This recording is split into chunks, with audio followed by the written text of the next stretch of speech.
Welcome to the Late Night with Chalky podcast. Ready? Friends and family, brothers and sisters, welcome to the Late Night with Chalky podcast. Our guest this week is an industry powerhouse and serial entrepreneur. From his early days as Quiksilver team rider, he forged important relationships that eventually landed him a long career with the brand, a UCSB and a USC business graduate over here. Pretty fart smeller. Smartest guy in the room. Quiksilver was lucky to snatch this guy up. He held a variety of key jobs for many years. SVP of Business Development with our buddy Danny Kwock, right? Oh yeah. Chief Operating Officer and then President of the Americas. He's held a lot of titles over there. Since departing Quiksilver in 2015, he's gone off on his own and he's done a plethora of different brands, and we're going to find out all about them, from co-owning a shoe brand, distributing brands in America. Forgot about the shoe brand. Yeah. Running shoes. Running shoes. Yeah. Starting a ice bath company of recent, and now his new company, Colby Plus, that we're going to check out products in a minute. We're pumped to sit down with the stud muffin over here, Robert Colby. And don't forget to mention the guy fucking rips. Fucking rips. Right? That's the most important thing about this conversation. I'm such a kook. Hey. Dude, we're fucking surfers. We're fucking surfers, and that long list of accomplishments and career milestones, but you're a damn good surfer. Yeah. That's the milestone that we really respect. And what's crazy is, like, you know, we were talking earlier about, you know, you are a few years older, and when we're doing these Quiksilver workouts and stuff, and, you know, this guy is ripped. I'm like, wait, he's going to college? Like, why isn't he surfing? You know, like, it's just, you know, a little kid that doesn't know any better, you know, but yeah. You and Taylor and a bunch of the guys kind of went, you know, through the school route, you know, and I'm just going to surf. I don't know what I'm doing. Yeah, you made more money than we did. Yeah, right.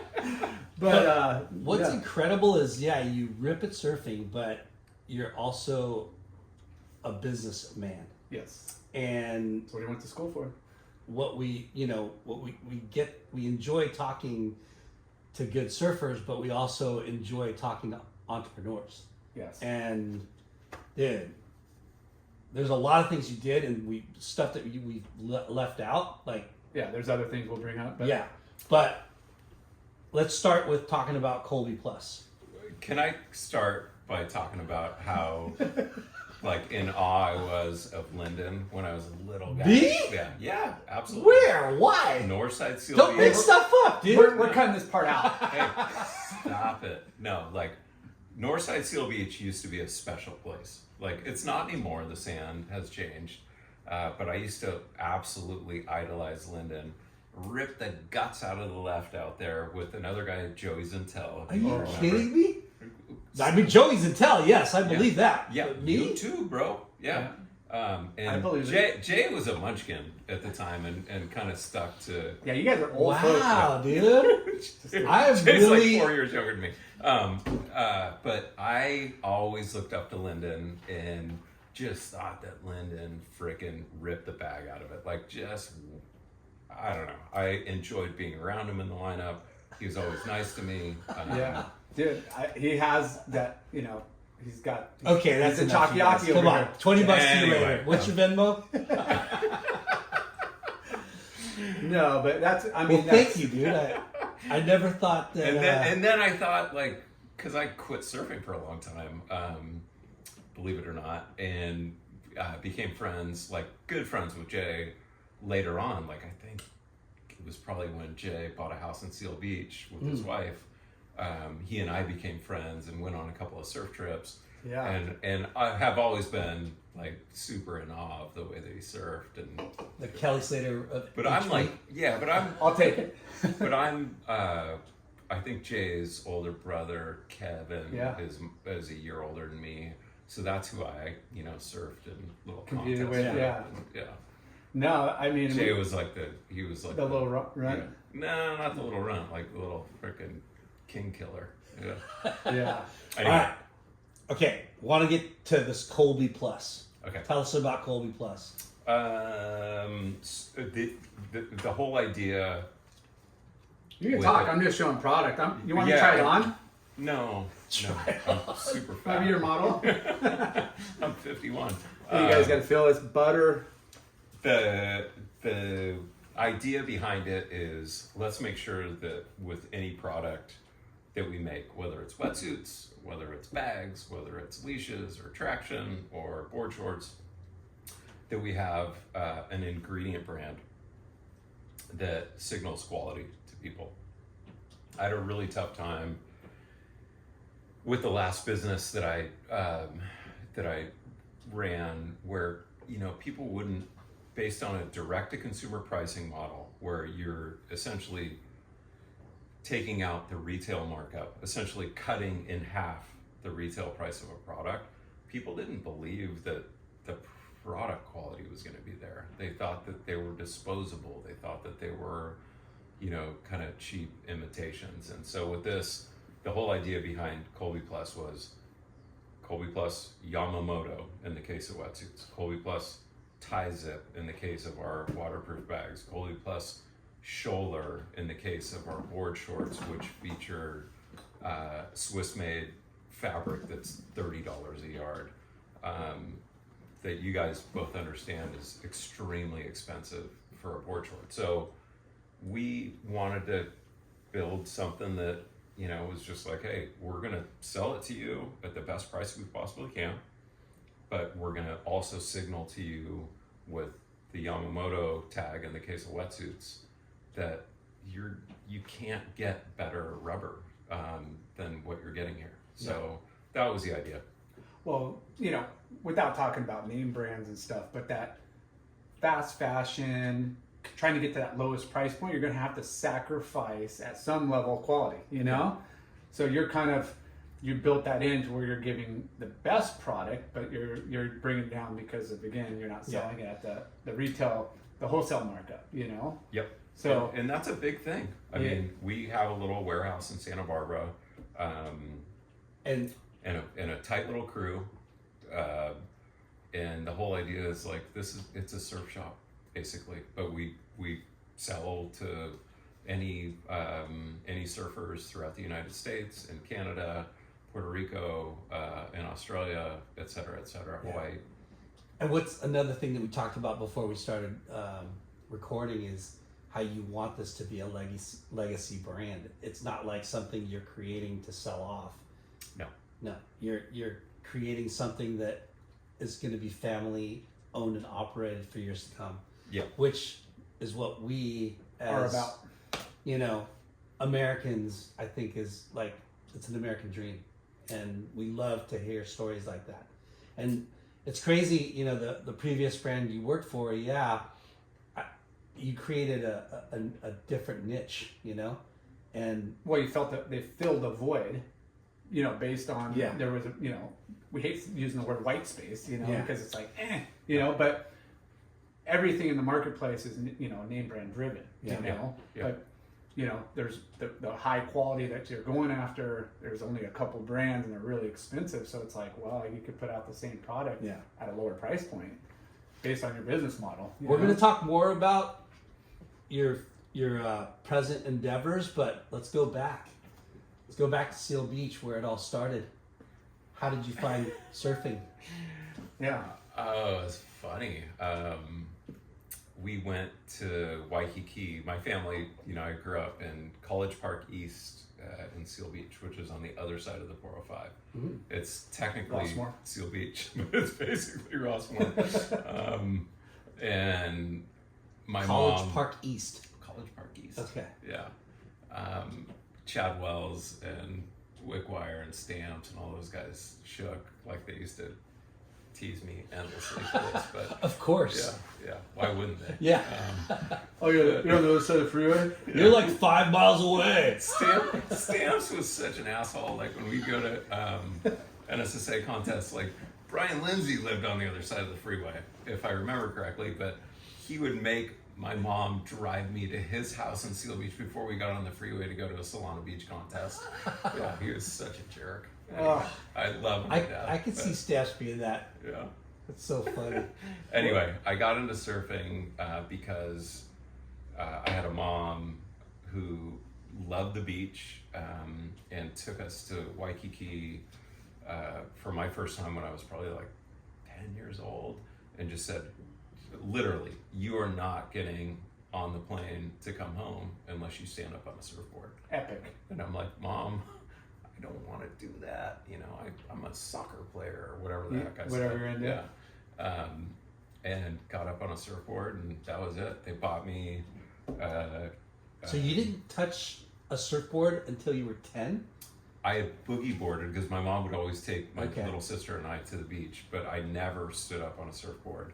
And then when I finally stood up in Waikiki, I came home and I told my mom and my dad, I'm like, all right, I want a surfboard. And so they went to Main Street, Huntington Beach. They bought me a surfboard that was way too big, and a wetsuit that was way too cold. And I remember, like, imagine your first wave being on a surfboard, Northside Seal Beach, in a long arm spring, circa 19, I want to say like 1982.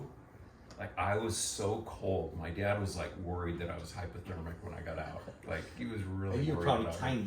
The suits were I so was bad not back then. fat. And the suit was like a size or two too big. It was just the wrong suit for the wrong day. What kind of board did they buy you? It was, who was it?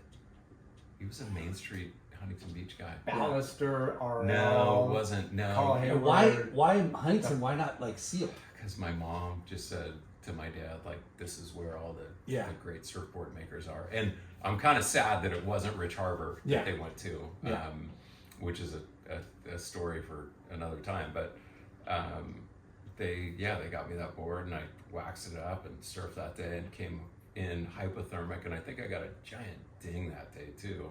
Was it a single fin, like? No, it was a thruster, but all the fins were Box. they were all box fins, and they weren't official fins. They weren't anything like what we have nowadays, and they certainly weren't what we would call like a typical box for a single fin. Yeah, Like the weird old school totally boxes with the screws. Okay. Yeah. What a trip. Yeah. And where'd you surf here? Where was your first session? Huntington? It was Northside Seal. Oh, Northside Seal. Yeah. Northside Seal. What? And that's where, like, I met you, and you know, like that was my spot. Yeah. I love Northside Seal. Northside Seal used to get so freaking good. Jay, did you ever surf there? I did a few times. I'd come down, surf with Ryan, or just every once in a while, but there was no right, it was just There a was kink zero left. right. It was just a kink left, kink left. That was a slingshot. Yeah. left, like. And it's so weird because you would think, how is there going to be a left off north side of that pier? Because that's a weird pier. That's a weird pier. It's low, tons of pylons, and then they got the wall that goes out like halfway. It's a weird setup. So, But it's good. How long did you ride that board? Oh, not long. Okay. Yeah, not long. And then I Were you already friends with Stamps and I Wellesley? made friends with those guys pretty quickly, and they were wonderful to me. Like, they were the best.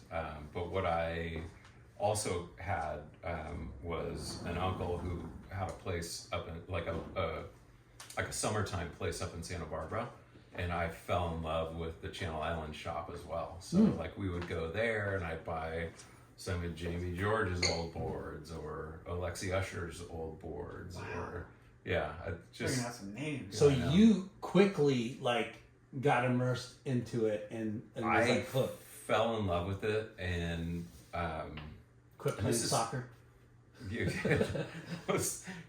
Soccer was the last to go. Baseball went quickly. Soccer was the last to go. But I met a guy named Mike Garrett. Do you remember Mike Garrett? Yeah. Yeah, Mike Garrett was really good to me. Nalu. Yeah, Newport Surf and Sport. Newport Surf Company. Yeah, Newport Surf Company. And he introduced me to Kaina Keala. Kaina Keala was the store manager there, and they just made me fall in love with surfing. Like, they really did. They introduced me to. How'd you connect with him? My mom took me to South Coast Plaza, and we walk into this surf shop, And Mike Garrett was like super nice to me, and I'm like, all right, like, Mom, I'm gonna be a surfer. Wow. Yeah, super random, very strange. Mike South Garrett, Coast Plaza South in the Coast mall. Plaza in the mall. And he's a Newport Surf surfer. Company. He's a full-on surfer. And immediately I was introduced to Mike Estrada, Mark Ballinger, R.I.P. Yeah. Just Nikolai Glazer, who's still like one of my closest friends. Yeah. Like this giant group of surfers. And how old are you? I was like 13, 12. So you already were surfing. I was a couple surfing years? a little bit, like but Mike Garrett introduced me to Danny Kwock. Danny Kwock says, "All right, you're going to be on Quiksilver." Wait, And hold on. What? Yeah. yeah, But you're from Seal Beach. am I Get skipping a few? No, but It's crazy how quickly. It happened fast. Yeah. yeah.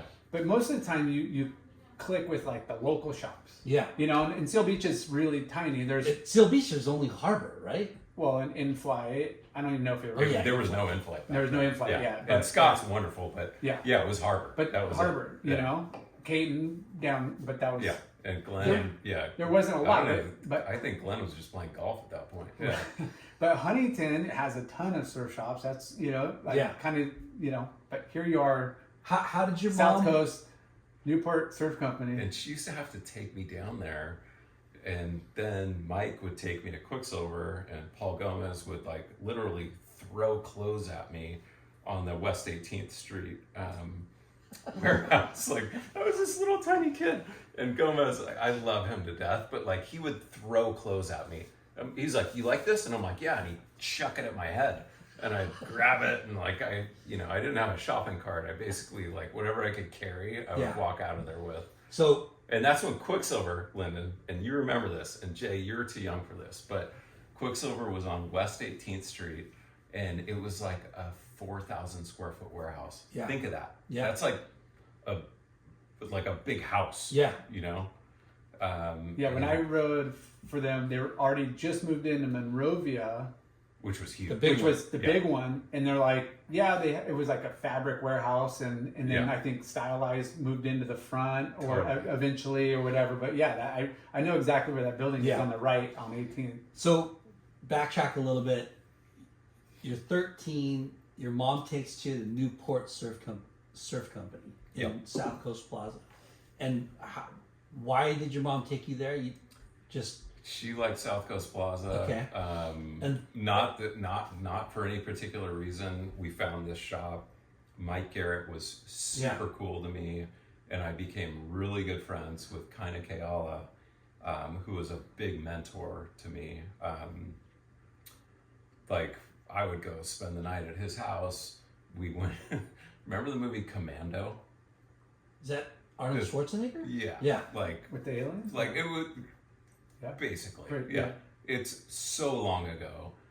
I would go spend the night at his house, and he would take me to Commando, and then we would meet with Kaipo Guerrero the next day, who I would help do ding repair with. Like, I just got a really neat indoctrination with Surfing in the culture. and some and pretty rad people. Yeah. Well, the people you're mentioning are they're part of the culture and industry of surfing in Now. Orange County. Now, And but I at the didn't time, know we were that just then. blonde. Yeah, you got so lucky. Your mom. We had Smirk Mangan, who was like Yeah. running around. Wow. Smirk Mangan. And Mike Estrada, who, by the way, Yeah. is a freaking legend. Like, Legend. Rips hard. And I had We've had him on the Well, podcast. Nikolai, and all these and John Lyles, and all these just great friends that I made through that Quiksilver connection. But the biggest one turned out to be Danny Kwock, who we all know, who's been a huge mentor to all of us. Yeah. But So, I'm sorry to cut you off, but please do. were you already surfing contests? Kinda, yeah. Which contests were you doing? I was doing like little Seal Beach CCSA. contests and a little bit of NSSAs. I was NSSA. getting smoked. I was, 13 years old in 15 and unders, I think it was, for NSSAs back then. I think it was 13 to 15. But I remember like the first thing that like gave me a little bit of confidence. This was actually a really fun thing, and I still tease Tom about it. But like, I was in a heat with Tom Carroll when I was like 13 or 14 years old. Tom Carroll? Yeah, and there was another guy, I forget his name, Chris something or other, Chris Craven. Chris Craven. Yeah, Wow. and Regular he was footer. ripped. Newport. Like, dude, Yeah. ripped. And Got some shots in the mags. yeah, and I won the heat and like Against Tom Carroll and Chris Craven. and I like What came in. event was this? Yeah, it was like 2 foot Newport. It was horrible. And I think Kwock totally pushed me. Yeah, but like TC was like lifting me up and I was like bigger than TC. And I'm like, this is my deal. Yeah. And were you already writing for Quiksilver too, or? Kwock was just like, that's when Gomez was like throwing clothes at Okay. me. Yeah. So whatever you call that. But at that time, Quiksilver was, I mean, you know, the people behind it, people involved, it was like buzzing, you know, Yeah. like that was the brand. It was super fun. Yeah. Yeah. So And out they of own Seal Newport. Beach, York, Tim Stamps, Wellesley, Simmons, those Chaz, guys, yeah. Simmons rode Chaz, for Quick, right? Yeah. Ryan was a little after me. So you Ryan was. That's what I was Ryan's going like to ask. 4 years younger, 3 years Yeah, younger. he's like same Were- age as yeah. me. I think. Were He's young. you the first like Seal Beach Quiksilver girl? Yep. Okay. Yep. And that's kind of gnarly, right? It was pretty cool, and Ryan was pissed. Yeah. well, he was all NSSA And national Ryan team would guy. kick my ass in the heat 7 Yeah. days a week. Yeah. Connor's machine. But it's like, it's crazy because 82, 83, this is like 84, 85 then, right? Yeah. And Quiksilver still like not blowing up, but blowing up, but not at its like height yet. It was super cool. Yeah. And what they did, which I talked to Danny Kwock about a lot, was I'm like, they should write a Harvard Business School case study on the way that you've marketed this brand, because what they did is they went from town to town and they found kids that they liked, that liked the brand, and they made them feel at home with that company, Yeah. and they brought them in. Paul Gomez threw clothes at them, and I love Paul. Yeah. But, that was That was part of Paul's tough Yeah. love. It's like, Yeah. hey, dude, like you're part of the program, and Yeah. he would talk shit to us, and Danny would as well. But they made us feel a part of Tom Carroll's program, Yeah. or fill in the blank, and that is not something that I'd ever like. Can you imagine Nike or Adidas doing something like that? And it is our, our sports, I say sports because it's, skateboarding and snowboarding and everything. It's a youthful sport, but It's different. But we talk about that marketing campaign strategy Yeah. and how it's gone now. Like it's just, It's culture. yeah, you're Yeah. not popping up these local heroes and these affluent kids in these, little towns that have reach and, So it's amazing what, It being made part me- of a tribe. It made me fall in love with the brand, and I think Richard Wolkoff did a He like took a- it 2.0 with he Volcom. did Yeah. a fantastic job of creating a culture around like, hey, dude, this is your thing, whether it was punk or pad or Ecker.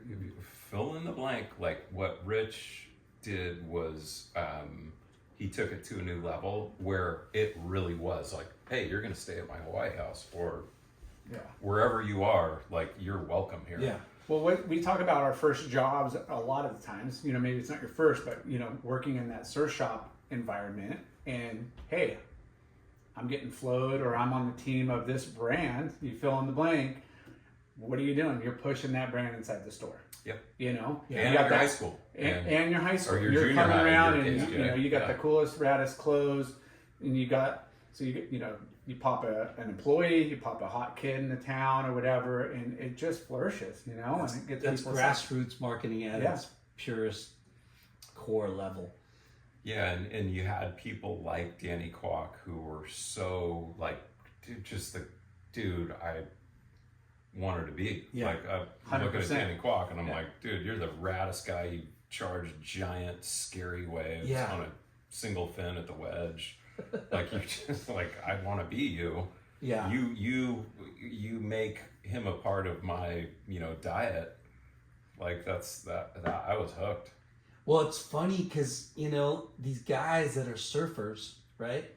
They're fucking surfers, and they've created and done so many amazing things, not even like going to school or thinking about it.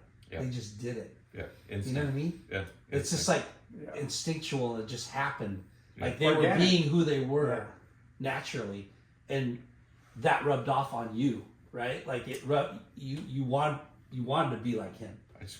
I wanted to be a part of whatever he was doing. Yeah, it's mind blowing that it helped your trajectory or your path and your way of thinking for the rest of your life. And along the way, I would get called to do like little photo shoots for the new, you know, Catalog stuff. whatever line that McKnight was excited about, and then I would be in McKnight's Suburban, driving back to, you know, from wherever the photo shoot was to the headquarters, and I'd get to chat with Bob, and I'm looking at him, and I'm like, and Bob was kind of nerdy back then. Like Bob's always been cool, but he was fucking way less cool back then than he is today, and I really like got energized by that as well. Yeah. And then watching what Richard did was like,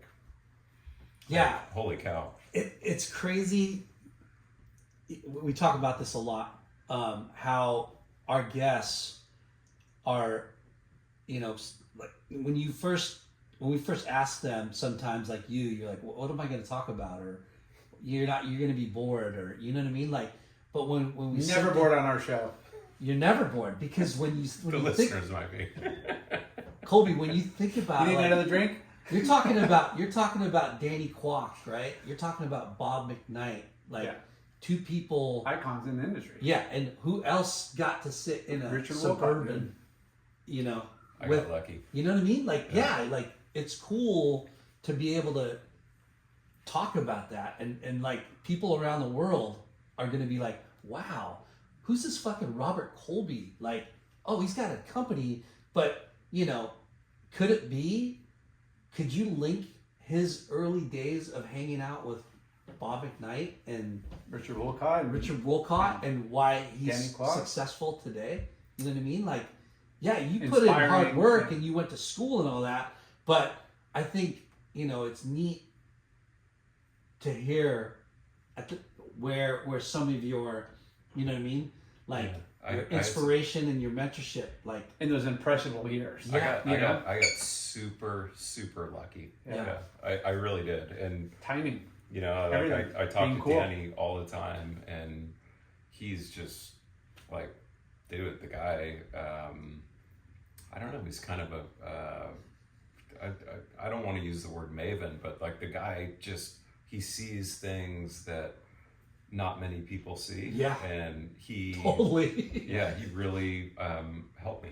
And, and he's a very compassionate, good dude. Yeah. Yeah. So Yeah, I got lucky. Very unselfish and very kind of wants to Just a good dude. lift Yeah. everybody up. Did you get put on the team without a resume or portfolio or anything? Lyndon, you remember me. Like, I was okay. Like, No, you ripped, dude. But no. That, like, let's be clear. I was okay. I wasn't Jay Larson. I wasn't you. I was okay. I was okay wasn't for you, bro. I was Come on. okay for Seal Beach. You know. Which is big. I remember you being pretty damn good, dude. Like, I kind of sucked.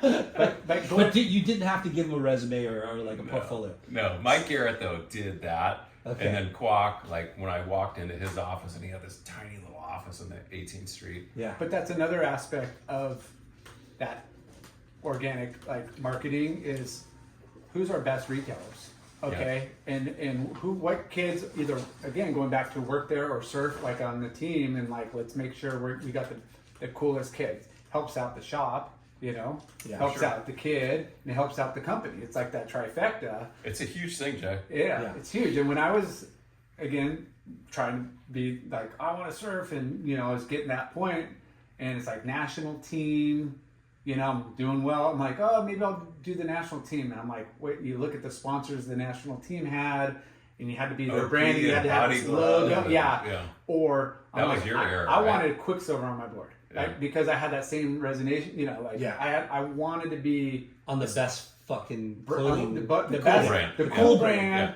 And I'm like, Jay, you were OP and Body Glove, right? No, I never did it. I never did the Okay, national because team. Ryan was. He was. Simmons He did. was OP. Yeah, and Def and Bob Anybody did who it. had, And I'm- anybody JD who was was. on that. Yeah, and I Okay. was like, I mean, you look at that team, the prestige and stuff, and I'm like, I don't even care. I want to be on Quiksilver. Yeah. I don't, you know, and I think it was kind of a tough The decision. show's not about No, but- he always But we're talking takes about it to that, his direction. how important it was to get that. And, that run. and Jay, to your point, like when I'd walk around my little high school, which wasn't a little high school, it was 3,000 kids, Los Alamitos High School, and Why did you go to Los Al and not Huntington High? Because I lived Close. in Seal Beach, Yeah. and Okay. you had to go to. Because all the other guys went to Huntington High, right?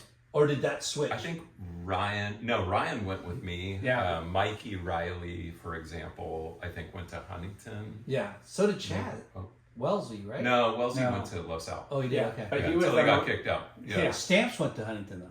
Stampy went to Huntington. Brian Lindsay, Chaz, all those guys Yeah. went to Huntington. Yeah. HBHS. No, but when I you know, to get back to the point, like the when I would put on the Quiksilver jeans, At school and be the hot shit. like in a Quiksilver, remember the sweatsuits Oh. that they had, like.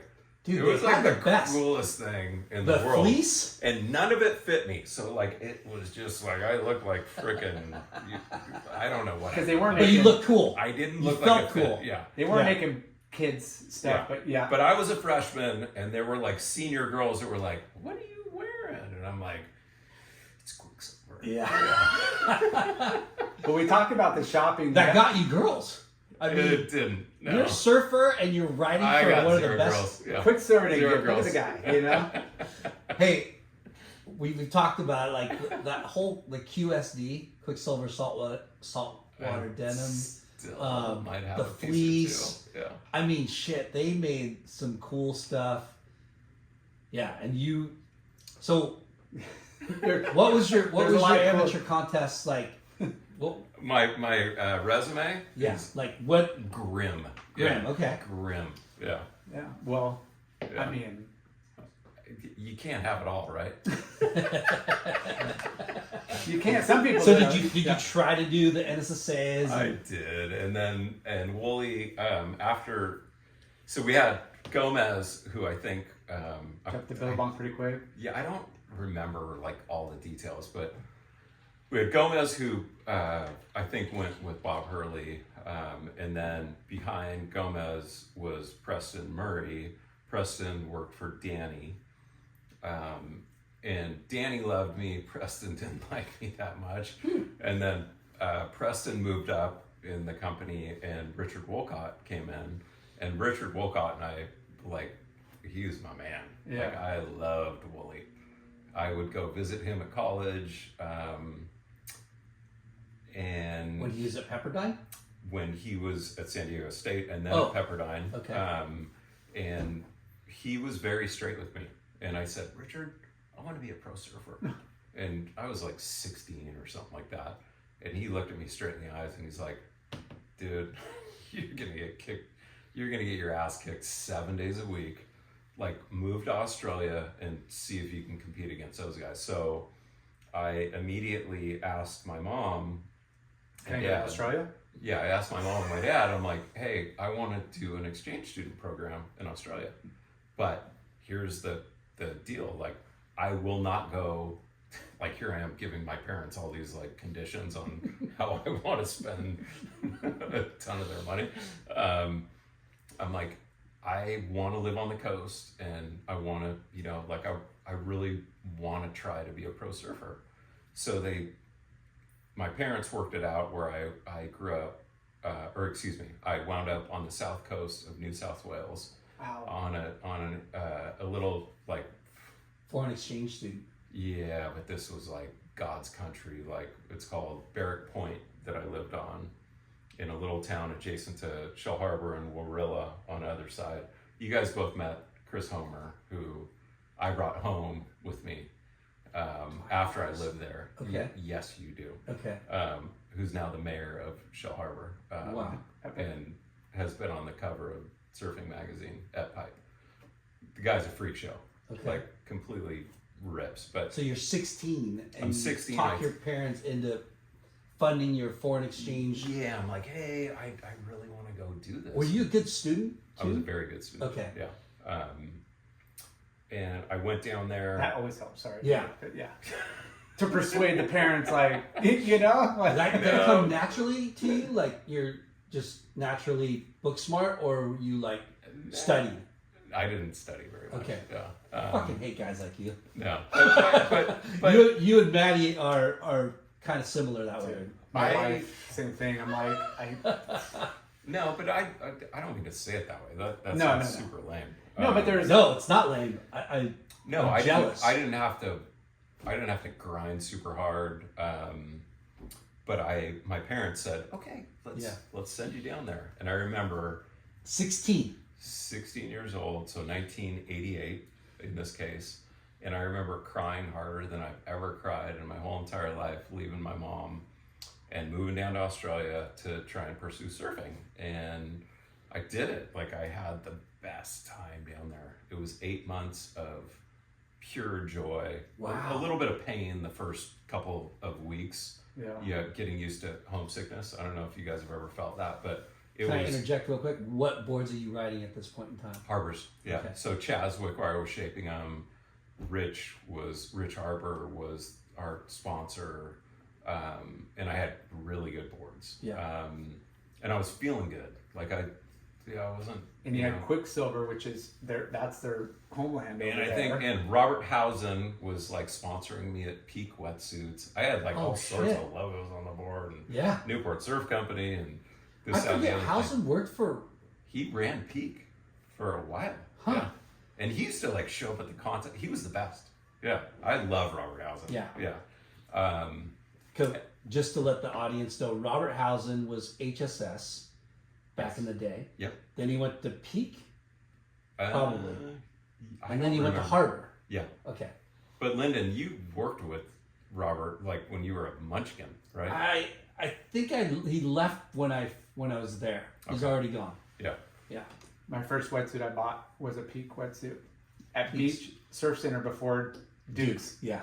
Worst rashes I've Oh, ever worst. had in my life. Worst. Yeah. And it was Overlock. and it just Warm stitch. yeah. You got in the water, just the Who water came up with that kind of stitch? went right through the suit. It's like a saw blade in your And I think freaking... mine was like pink You and look like orange and you look like Frankenstein, but your whole body, because it looked like it's like you were just pieced together by And now that we're like, well, now that Lyndon and I are in our 50s, not you, Jay, but like you would have these like seams down your skin. Oh, That's what I mean. Worse. Like a Frankenstein Your scene. neck, Ever. I get rashes. Your armpits. Yeah, I mean, elbows, anywhere the suit touched you, the you back get of a the rash. back of the knees.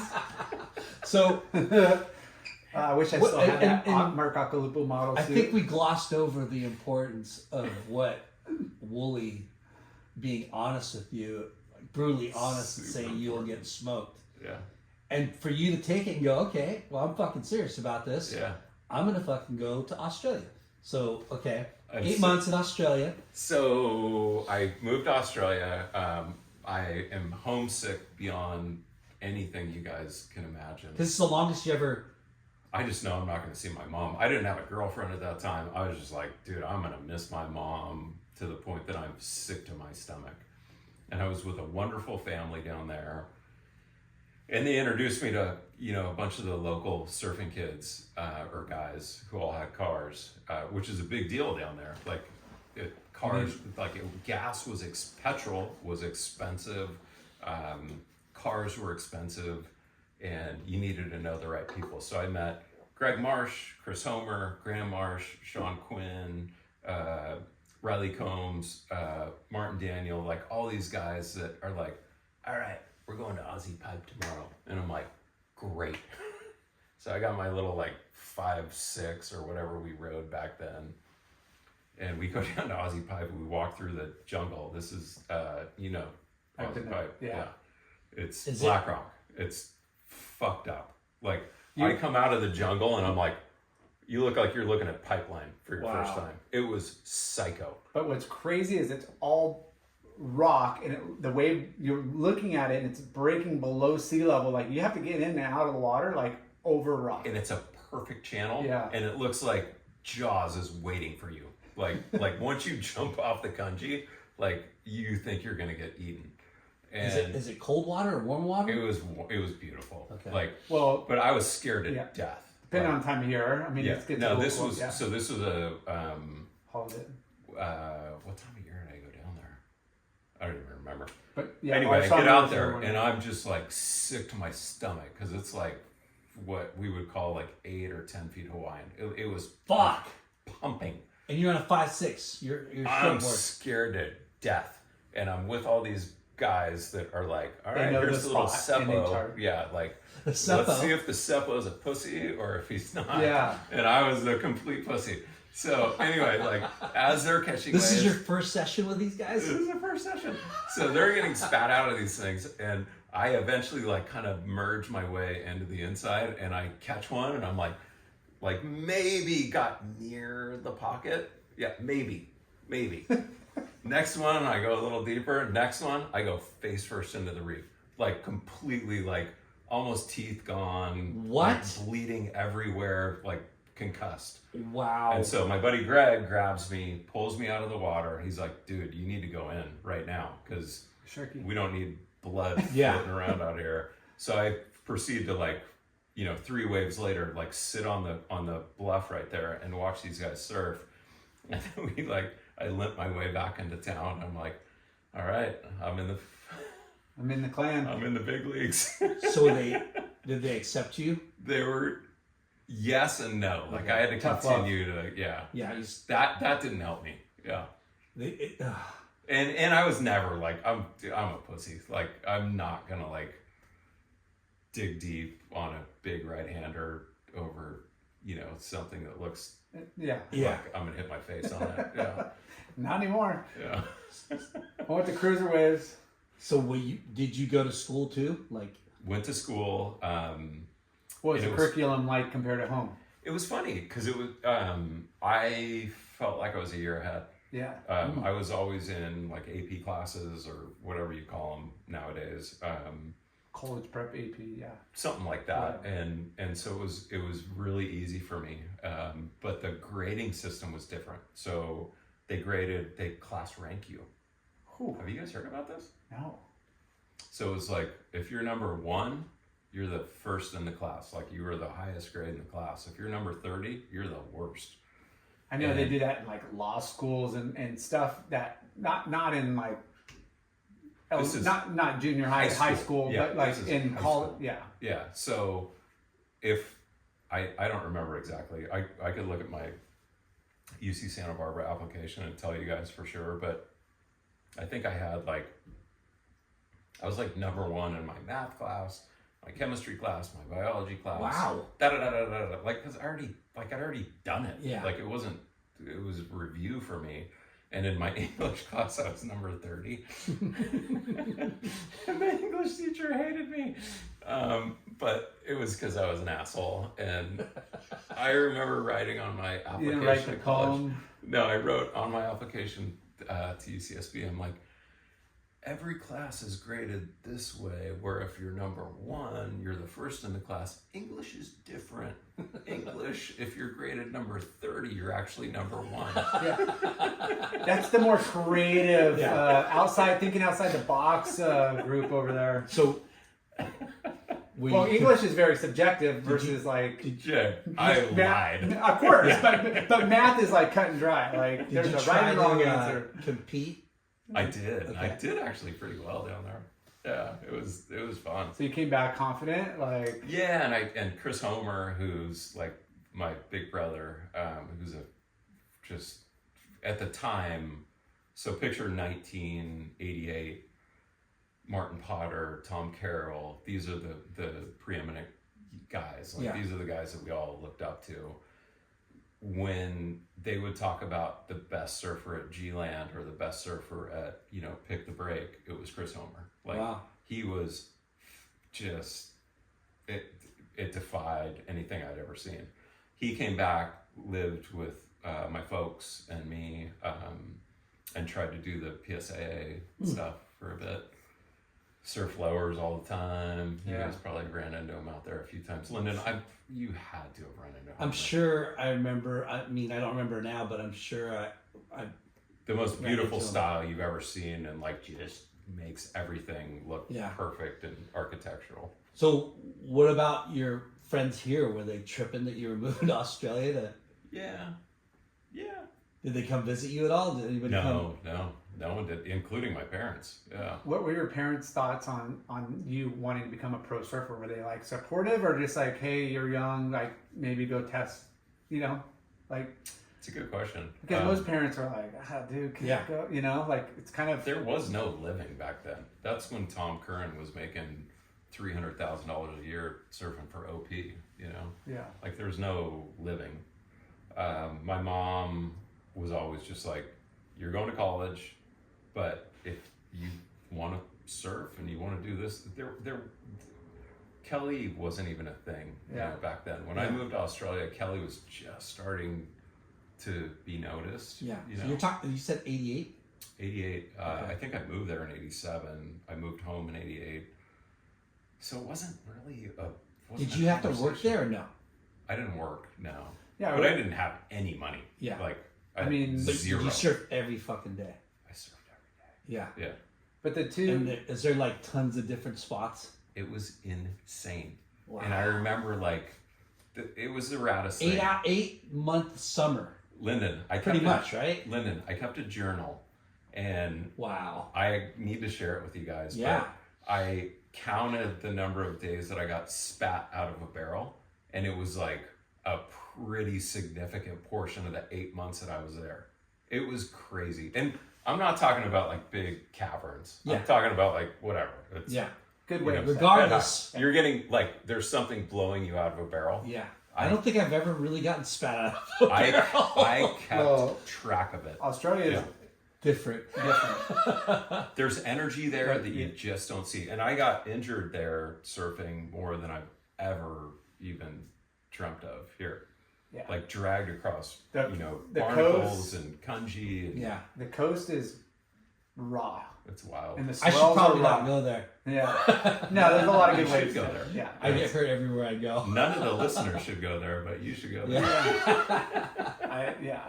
But at that time, like you said, like surfing, I think Tom Curran was obviously, the man. Yeah. And then Tom Carroll, he signed the first like $1 million multi-year contract. So there was a lot of buzz in that like late 80s going into the 90s. For sure. But still not an avenue of pro surfing. Like my parents were like, "Are you kidding me? Like, what do you? Yeah, good luck." So did it feel like 8 months or did it feel like a month?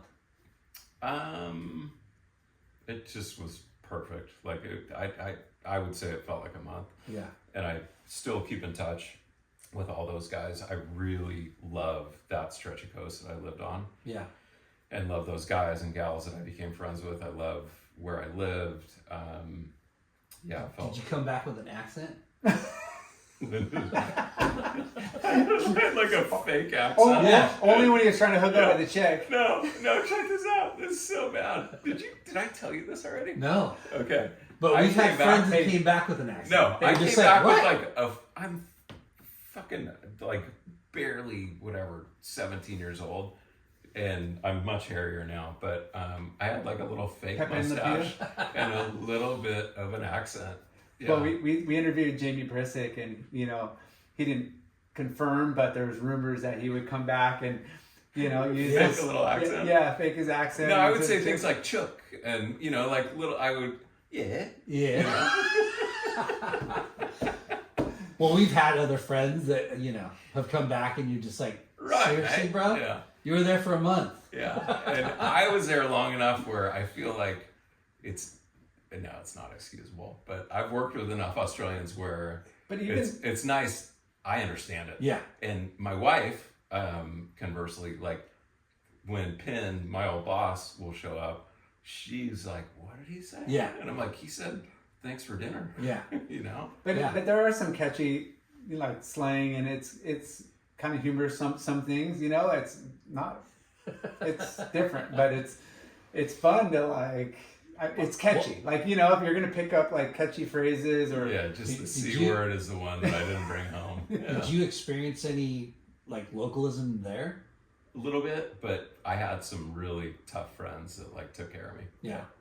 I was lucky. Like I had some really, like Chris, for example, like guys that were the you know, either respected or super physically capable, who made sure that I didn't get my head. But we talk about that. There's locals that just surf their spot and they're just gnarly or grumpy or whatever, and then there's guys that rip, you know, that are also not, you know, if you rip, that kind of, you know, barrier kind of breaks down a little bit on localism because people are like, dude, you know.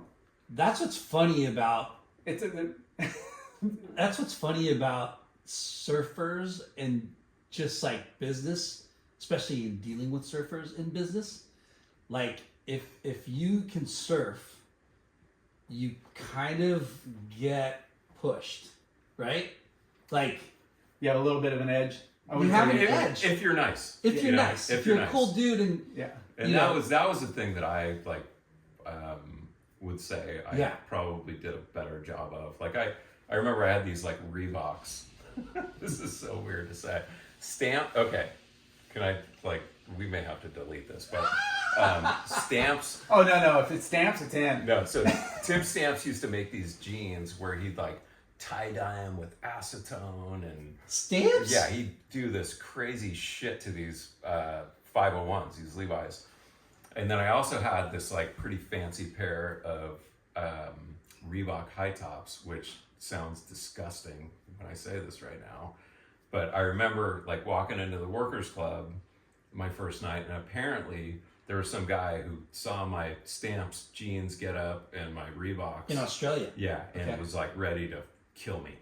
Like he was gonna kill me like from behind. Like he thought you were fancy. Yeah, he's like, who's this Seppo? Like I'm gonna flamboyant. Yeah, and he had a schooner in his hand that he was ready to, you know, bounce off my head.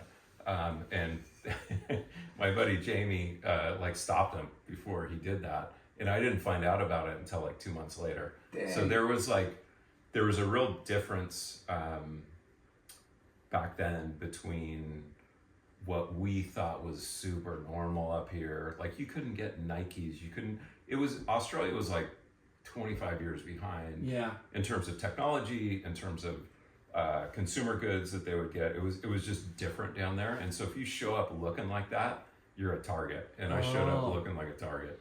What a trip. Yeah. And I look like a douchebag when I look at it in retrospect. Yeah. You're like, what's wrong? You're 17 years old. You're oblivious to I didn't know. Yeah. I didn't know, but thankfully, like my friend Jamie, like saved me. Yeah. Yeah. Yeah, it is interesting you brought that up. They are, well, at that time, a little, you know, this is when the global economy wasn't really what it is now, you know. It wasn't global. Yeah. No, but yeah, you know, different terminologies, like slang, whatever. Oh, dude. Nike. No, it's Nike. Yeah. Nike. Yeah. In Australia, it's Nike? Nike. And Adidas, not Adidas. Adidas. And, you know, we would just, you know, it'd be funny to like, you know, communicate because you're, you know, what are you talking about? And you're like, oh, why are you saying it like that? Tomato, whatever. Yeah. It was definitely not what it is today. No. Yeah. But it was very rural, but, you know. So 8 months, how much better did you get? I got more comfortable in bigger, heavier waves. And had some reasonable success in contests. Nothing great. But you got confident. You came back with a little bit more. I felt better. Yeah. And I remember Larry Beard. Yeah. I remember one of the kind of rad compliments I've ever received was we were surfing Surfside, and he paddles up to me, and you know, like I'd known him. I had no idea that he ever knew who the heck I was, and he's like, "Where you been?" And I'm like, "I've been in Australia." And he's like, "Looks like it worked out okay." Yeah, like he was complimentary. Yeah, and that was kind of cool. Yeah, how cool was that? Yeah, it was pretty neat because I looked Larry up to him. Beard. Yeah. That's such a. He was like a junior Alan Sarlo, but ripped. But like ripped. Alan. Yeah, and was kind of like a dick. He was a big, scary dude. Yeah. But when he said that to me, I was like, And don't get me wrong. Wow. I mean, maybe he wasn't a dick, but he's definitely not. he was imposing. He was imposing because Yeah. he's a big guy Yeah. and he's quiet. But he was a good Like, surfer too. He was a great surfer. Yeah. But you couldn't just like, hey, what's up, dude? He But wasn't the fact that kind he of guy. complimented me, because he Oh, wouldn't dude, look at me huge. sideways, before that, I was like, hey, maybe Australia meant something. So you come back, You take the you're riding NSSA for on. Harbor, you're riding for Quick. I came back and I was immediately over it. Yeah. Over pro over surfing. Yeah. So what Immediately. happened? Because you came back, you're like, the waves suck here. The waves stunk. Yeah. He gets all bitter at me. He's like, dude, you're your level, everything's never good enough. And I'm like, dude, I've surfed so many freaking good waves in my life, and yeah, it's hard to get motivated sometimes, bro. Yeah. I got super. This guy, like, it's 2 foot. I'm like, did you just smoke like a freaking like biggest doobie ever? I'm a 'Cause grog, only- bro. Only guys I know are this psyched that this guy is over here. The guys that are freaking blind. No offense, but they're blind another way. Yeah. in both eyes. Yeah. But it's amazing that So, so wait, you come back, you come back and you're. so did over you it? try to dive back into pro surfing? No, I got like super girl crazy. Met my now. Well, wife. yeah, you come back with Yeah. little Pepe Le Pew and chicks are. Oh yeah, that mustache. it was a big girl getter. Yeah. No, I kind of just lost interest in it. Got super into guitar. I ended up like when I got to UCSB the next year, I ended up surfing on the surf team. Had knee issues and was just kind of bored of surfing, to be honest with you. What a trip, right? Yeah. I'm like hanging out with Brian Lindsay at UCSB. He's winning nationals, and I'm like, Brian, all He I was wanna so do is good. play guitar. Like that's all I want to do. How weird is that you put your life into improving your craft and you spent 8 months in Australia and you come back feeling confident that you did what you went there for, Yeah, and then you're like, eh. it's probably a real testament to my character. So you're 17. Did you graduate high school here? Yeah. Okay. Yeah, and then went to UCSB when I was 18 or whatever in 1990, and had like Brian Lindsay and a bunch of guys up there that were already there that took me in. So I was surfing there my first year, but really into music. Like And you already kind of gave up on pro surfing. totally, yeah. I knew I couldn't do it. Yeah. Yeah. Did your mom or dad ask you like, what's the deal? Why have you lost interest? Yeah. That was a big conversation. Yeah. Yeah. Yeah. Well, what'd you say? It's just like, I don't know. I had knee issues. I used to go to specialists, Douglas Jackson, who looked after the Raiders back when they were in LA, and no one could diagnose my knee issue, but I got to a point where I couldn't bend my knee, I couldn't stand up on a surfboard, and had one time, like this was a real fucked up Without any situation. major injuries, just started getting Nope. weird. Yeah, and I'll tell you why in a second, but Brian and I went down to a UCSB, like a NSSA team thing, whatever, in Oceanside. Waves were so good. It was so good. And I couldn't get to my feet. And I'm talking to Shane Beshin, and he's like, what's going on, dude? You can't get to your feet? And I'm like, dude, I cannot bend my knee to get to my feet. I'm dejected. Brian drives me in his little white truck back up to UCSB from Oceanside, and Campus Point is going bananas. And Brian's like, let's go. And I'm like, Brian, I can't stand up. Like, I can't get to my feet. Front foot, front leg, or Yeah, back? yeah, Front. yeah. what a And weird. super bummer, because my parents tried to figure out what the heck was going on. And I'm gonna fast forward. This is so fucked up. Like, it's so sad that it lasted this long, but I basically quit surfing, got into music, got into golf, got into all these other things, and eventually in I want to say 99, it was like right around the Y2K thing. My wife and I are in Tavarua, and we're surfing, and my knee's still garbage. But It lasted that long? yeah, and I just like forced my way through it. I'm like, you know what? We're in Tabarua. I'm gonna go surfing. Had the best time. Just so happens, as every Tabarua trip has a doctor on board, I had a guy named Dr. Dave Atkin from San Francisco. He was a UC San Diego fellow in knee surgery. We're sitting in the pool, and he's like, "What's going on?" And I told him, and he said, "All right, as soon as we get home, you're flying up to my house. You're gonna stay at my house, and if we can't see it in an MRI, then I'm gonna cut you open the next day." So that's what we did, and when he went in, he found a bunch of cysts.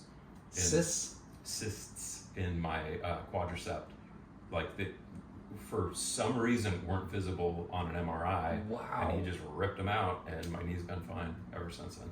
So it was just like What a weird fucking.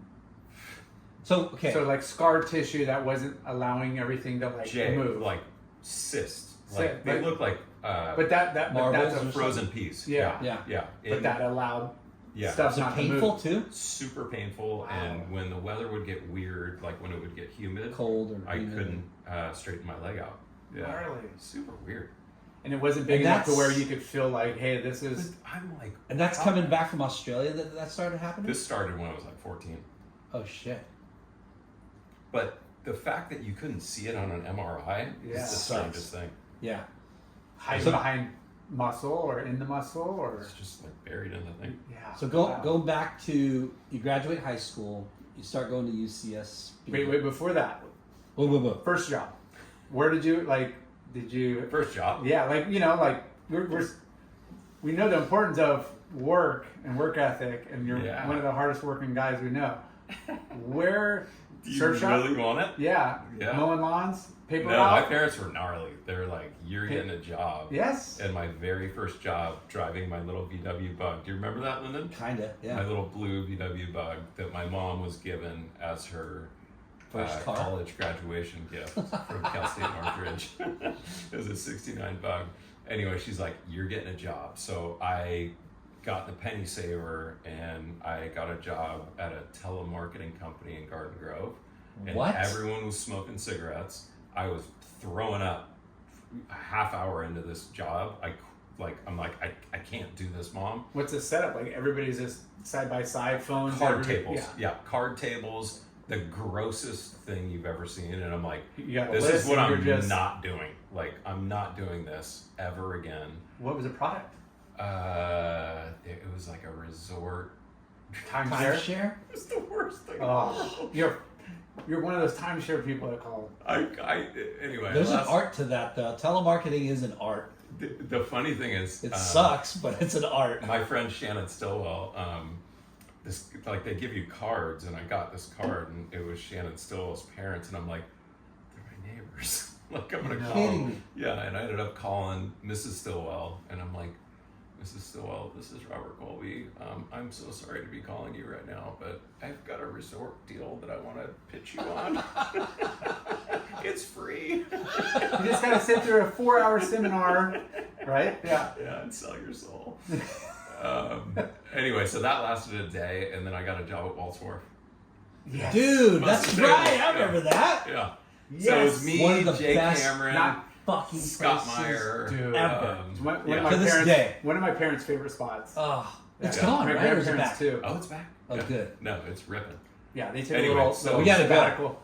Yeah, We gotta go. Yeah. like Walt's Wharf. me and Jay Cameron and Brian Binder and that crew. Keenan was a local. Yes. Dude, clam chowder Yogi. and the bread. Yogi. Yogi. Yeah. My first experience there was with Yogi, actually. Peel and shrimp. Dude. Peel and eat shrimp night. He was the man there. Yeah. Yeah. He was always there. But It was either Dude. that or Captain Jack's were the two like restaurants that all the surfers, because we didn't. Captain Jack's was like highbrow though. Yeah. Not Walt- highbrow, but like more expensive. Yeah. Walt's, Wait, you- oh, you Walt's like- was sealed. Like Yeah. we were like dirt. But I just bag meant for, bus like- boys. Yeah. Busboy. that with- place is epic. Yeah. So we had a really good time there. Yeah. We had the best time. So yeah, I mean, again, perfect job for a surfer too. Whether you're going to school or What'd Yeah. you do? Bar back? No, I was a busboy. Busboy. And I still remember like the first, because we had to, like, if you wanted to eventually matriculate, if you wanted to be a waiter or, you know, server, food server, you had to know wine, you had to know fish, you know, and I couldn't tell the difference between mahi and salmon. Like, I'm so dumb. Like, you can't pick, like, the waitresses were looking at me like, extreme. dude, this is pink and this is white. Yeah. Like, what's wrong with you? And I'm like, I can't tell, you know, I couldn't tell. Were you colorblind or no? I think I was just really dumb. So I go through this whole process where I'm like, I want to learn more. And so I start studying wine and winemaking, because that was a big thing at That's where the money's at. yeah, that was a big thing at Waltz. And I remember walking, this has to be deleted, but I remember walking into one of these like employee meetings, and there were like 70 waitresses and waiters and busboys there, and this asshole like wine guy, you know, he's like a wine rep. He goes, "Can anyone explain to me what tannins are?" And I go, I raise my hand. Yeah, and he goes, "Yes." And I say, "They're the toxic substances found in the stems, stalks, and pips of grapes that ward off herbivores." And the whole room just starts like erupting. Was that the right answer? It's perfect. Yeah, chemically, yeah, perfect. Yeah. Yeah. And the whole room. You like, said the definition of it. yeah, he was like floored. I think he might have walked out of the room. Yeah. And And I still never got the waiter job. yeah, and essentially it's the earth compounds that are found in the wine, like the you know, like each soil and each place has like a little different That's what makes composition. it, yeah, That's what the taste. Yeah, it The gets tannins are specifically like chemically. big part. Like, it's like that's why giraffes don't eat certain leaves, because they've got But you gave nasty them shit in there. you gave them the biology, Yeah. the terminology. I went not for the- it. And then I shared the whip with Strider, like in a photo shoot the next day, which I think is in GQ magazine. Oh my Yeah. god, that is hilarious. So- We're leaving that in. So we're gonna leave that in. That's a great story. Delete that, No. please. No, that was great. So, you didn't say any names or anything, so No. that's funny. That's an amazing story. I mean, that's the beauty of working in, whether it's retail, restaurant, anything that's, you know, customer service driven and people person driven. It's like that's mold where we're at, you know, who we are. Yeah, for sure. Like that is, I mean, do you do that when you go up to Napa? I try not to. So, did you get kicked off Quiksilver like when you were?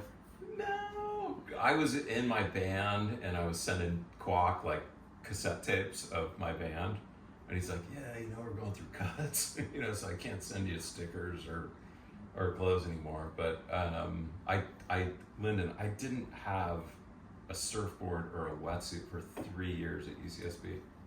That is crazy. That is so weird. Yeah, and one of my best friends, Doug Weems, was like, "What the fuck? Like, how do you not have a surfboard or a wetsuit?" And I'm like, I just didn't care about it for a while. Did you? That is bizarre. What was college life like? I know people do that, but with knowing you, and we don't know you great, but I mean, you know me pretty damn well. Well, and Yeah. it just surprises us that 3 years out of your life, And you're on the beach. and you're going to, Same. yeah. So, And my poor wife, who, you know, like, You guys met in college? and we met in like junior high school. Junior. She's like, "You went from this like kind of cute surfer guy to now this like band guy with black hair and then I got into golf. Like, I threw her for a loop." Yeah. So, what kind of, you play guitar? Yeah. And how did you get into guitar, and how did you get into this band, and what kind of music did you play? I just wanted to learn how to play guitar. I was fascinated, primarily in Australia. There was like a little nylon string acoustic that it had like 2 strings on it, and I would just play with it, and I'm like, you know what, I really am interested in this. And when I came home, I just devoted my life to it, and I like went crazy devoting my life to it. So you got really good at it. I went crazy. Like I was playing 12 hours a day. Fuck. Wow. Yeah, and then we Obsessive much? Obsessive compulsive. I know. Yeah. I was in this band. We ended up. What kind of music did you guys play? It was originals, kind of bluesy, funky, but attracted the girls. Yeah. Ding, ding, ding, ding. So what Why kind do of, you want like- to play music? And we sold like 50,000 albums. Like, What? Yeah, we Shut did. that And this front was, door. it What was your band called? You don't want to know. It was called Monkafust, which is the worst name ever known to man. But we were like a kind of a fun thing up in Santa Barbara. Monk of Fuss? Yeah, we would tour from San Diego to Holy shit. Arizona, up What's Nevada. Monk of Fuss? Our singer was trying to call our manager a fucking monkey when we were like kind of wasted, and that's what came out. And we're like, that's a great name. So Terrible name. You had a manager too. It was our friend. I mean, like, yeah. But we all made like a pretty nice living doing this. Yeah. So, what kind of music? Who would you akin yourself to? It's tough to say, Lyndon. Is it I like mean, ballad rock or is it like? It was like the guys went to see us because the girls were there, so it was definitely more chick focused. Top 10. But top we 20. would play rock and roll, and Evan, Classics. our singer and lyricist, and like I was for sure the worst musician in the band. Like these guys were fucking gnarly, and it was a fun show. It was, it was rock and roll. It was fucking lively. You guys cut albums? Yeah. How many albums? Well, I only stayed for 2. Yeah. Okay. But That it is was so epic. That's so funny. it was so much fun. Like Yeah. we had the best time. Well, it's like VIP every night you go out. Like, Yeah, you know you're what I the mean? star Like, of the fucking yeah. stage. But this was the thing that it taught me, and I think it was like the early days of entrepreneurial thinking. you're your own business. You're hustling. Yeah, You're our singer's dad said, okay, like I'll pay for you to press this many cassette tapes. And so we would go around the dorms in Isla Vista, and we would knock on doors. We'd get a little stoned before we went, and we would like knock on doors. because of and- telemarketer. Yeah, and people, exactly. That's my early roots.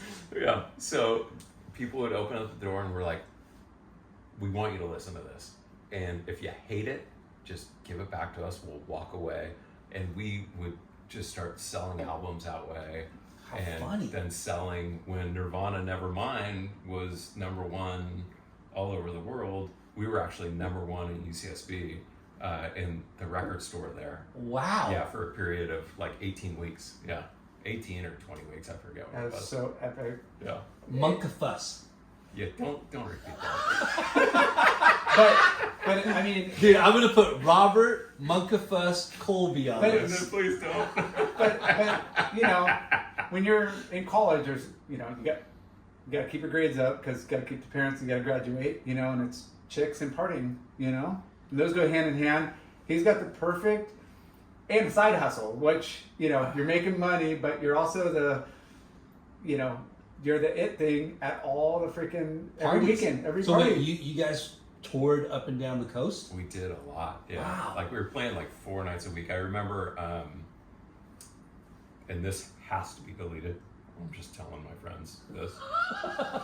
Well, then don't even tell it. I was Yeah. in the back Af- of Bridget's Jeep, my wife's Jeep, and like we'd taken the top off the thing, and I had all this cash from the night before, and I think I had like $2,000 or $3,000, What? and I was in fucking college, and like half of it blew out of my hands on the 405 freeway, and I was like, fuck, what am I doing? Yeah. Were you hammered? No. Just the wind, God, no. just the wind, Yeah. just Yeah, I was sucked like it out of your counting life. my money, like And it flew out. it flew out. And then this is where it gets better, and this is where like it's a huge testament to my wife. Like, call it a month later, we're at Steve, our drummer's parents' house, and his parents lived on a country club, and Steve was a scratch player, like scratch golfer. You never played? I'd never touched a golf club. Like, This is your introduction. yeah, and Steve goes, hey, you know, we got like 4 hours before sound check. Let's go down to the driving range. So we go down to the driving range, and he gives me a Hogan Apex 3-iron. I don't know if you guys know what that is. It's a torture device. It's the worst club that you would ever hand someone who's never hit a golf ball before. So precise at you. And I nut one. Like, oh my God, it felt really good. And I hit a second one perfectly. And only today do I like let him know. I'm like, dude, what you did was evil. Like, what you did to me was evil. Yeah. But I completely fell in love with golf. Met a guy named Sandy Armour who ended up teaching Kelly how to play golf, which I'll get to in a second. And got Who is this again? Sandy Armour, Tommy Armour. Tommy Armour is a very famous Arnold Palmer level famous golfer. Okay. Met Sandy and got completely hooked on golf. From guitar to golf now. Surf to guitar to golf. Yeah. And my wife's just like, my girlfriend at the time's like, you're a disaster. How long were you in the band for? 2 years, you said? No, it's No, probably 2 like albums, but like probably probably like 3 years. Yeah. 3 years? Yeah. Super fun. Yeah. We had the best time. And we still play. That's one thing I wish I would have done in my life, was play in a band. Did you know what your band was missing? An accordion player. That's what this guy played. A what? Show's not about me, bro. We need more Linda. Can we seriously post you playing the accordion sometime? There's no footage. There's There no is. Yeah, there is. evidence anymore. Yeah. So, golf took pole position. It did. Okay. Yeah. Yeah. And you went and fucking got your own clubs and...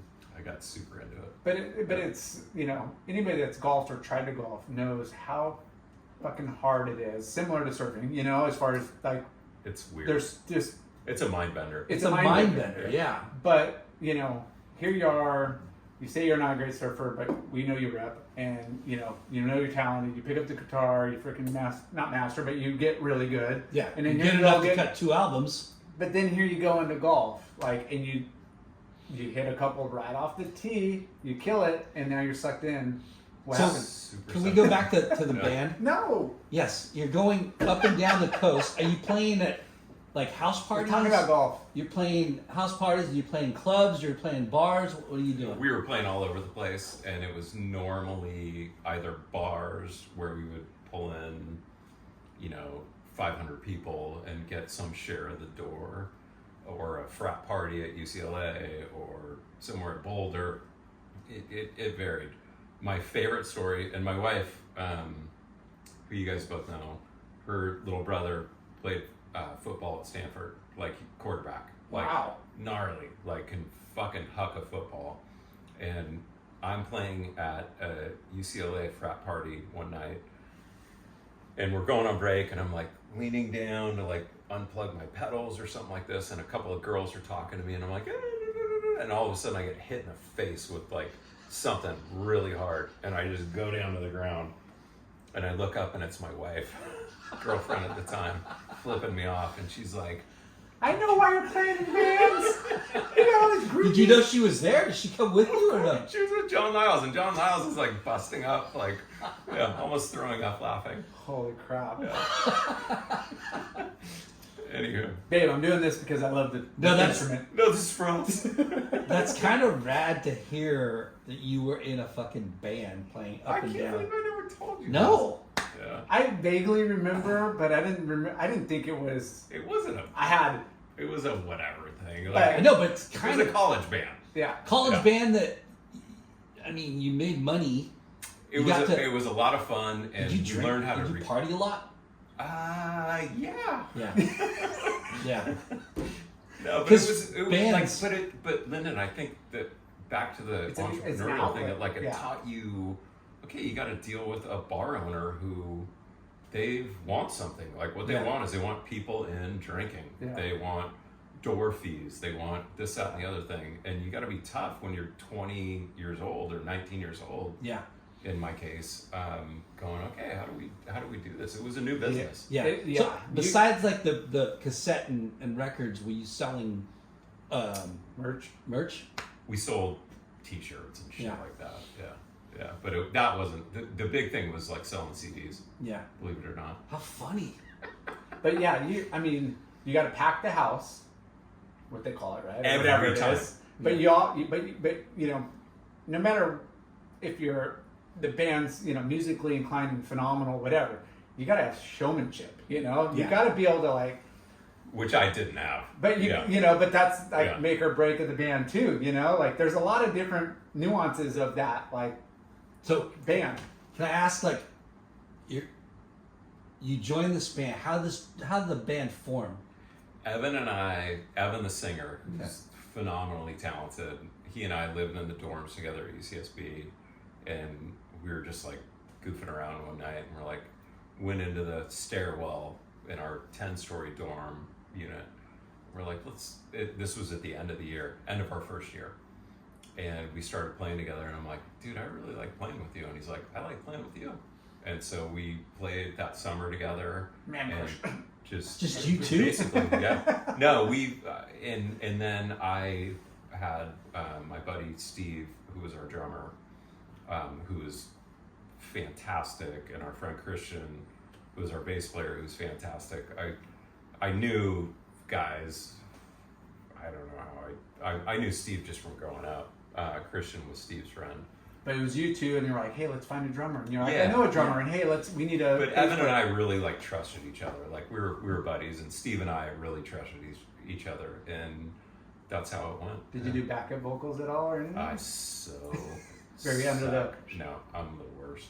And Evan used to we like had a singing coach and all sorts of shit. Yeah. Like, I'm not. Now, doing did you this. do like lead? Your lead Yeah. guitar? Yeah, but Did so you is do, Evan. like- Evan rips too. Yeah, He played guitar too? yeah. Okay. Evan is Stevie Ray Vaughan. What's like the perfect like? Stevie Ray Vaughan. No, he rips. That's yeah. awesome. What's like the perfect grouping? Okay, drummer, bass, and then two like guitars, like lead, and then like as far as like a rock, like One rhythm. I and one. love Yeah. our little 4-piece. My son, who is in a band now, has a 4-piece, but he sings and plays guitar. which is Oh, rad. smart. Yeah. So It's got to make you got a little tear in your See, eye. it's when in you the came home and genes. said, "Hey, man, I'm in a band." You are? yeah, no, I love it. I love watching him get into it and like, hey dad, like our PA like blew out last night, or like my amp doesn't feel like it's getting through the drums, or little things Yeah. that I know about recording, or That's little okay. things that I know about live music that are fun for us to connect on. That's Yeah. kind of rad. What a funny twist in your life. Like, Yeah, so how long did that Monka fuss it last? wasn't long. Yeah, it was quick. 3 years. Yeah, it And was then- quick. Pretty much when golf took over. Golf took over, and it took over fast. Was that and- in college still golf or? Yeah. College, and then I wanted to make the golf team at UCSB, which was a Division I, top 25 in the nation team, and I made friends with all the best guys, and I fucking missed it. I didn't make it, and then got back into surfing. After Wow. 3 years. Yeah, Full but, circle. But Sandy Armour, basically my benefactor in golf, who ended up, as I said earlier, teaching Kelly, like he taught me how to take it under par. Like it was gnarly. So It's so you wild. you had that obsessive compulsive Still do.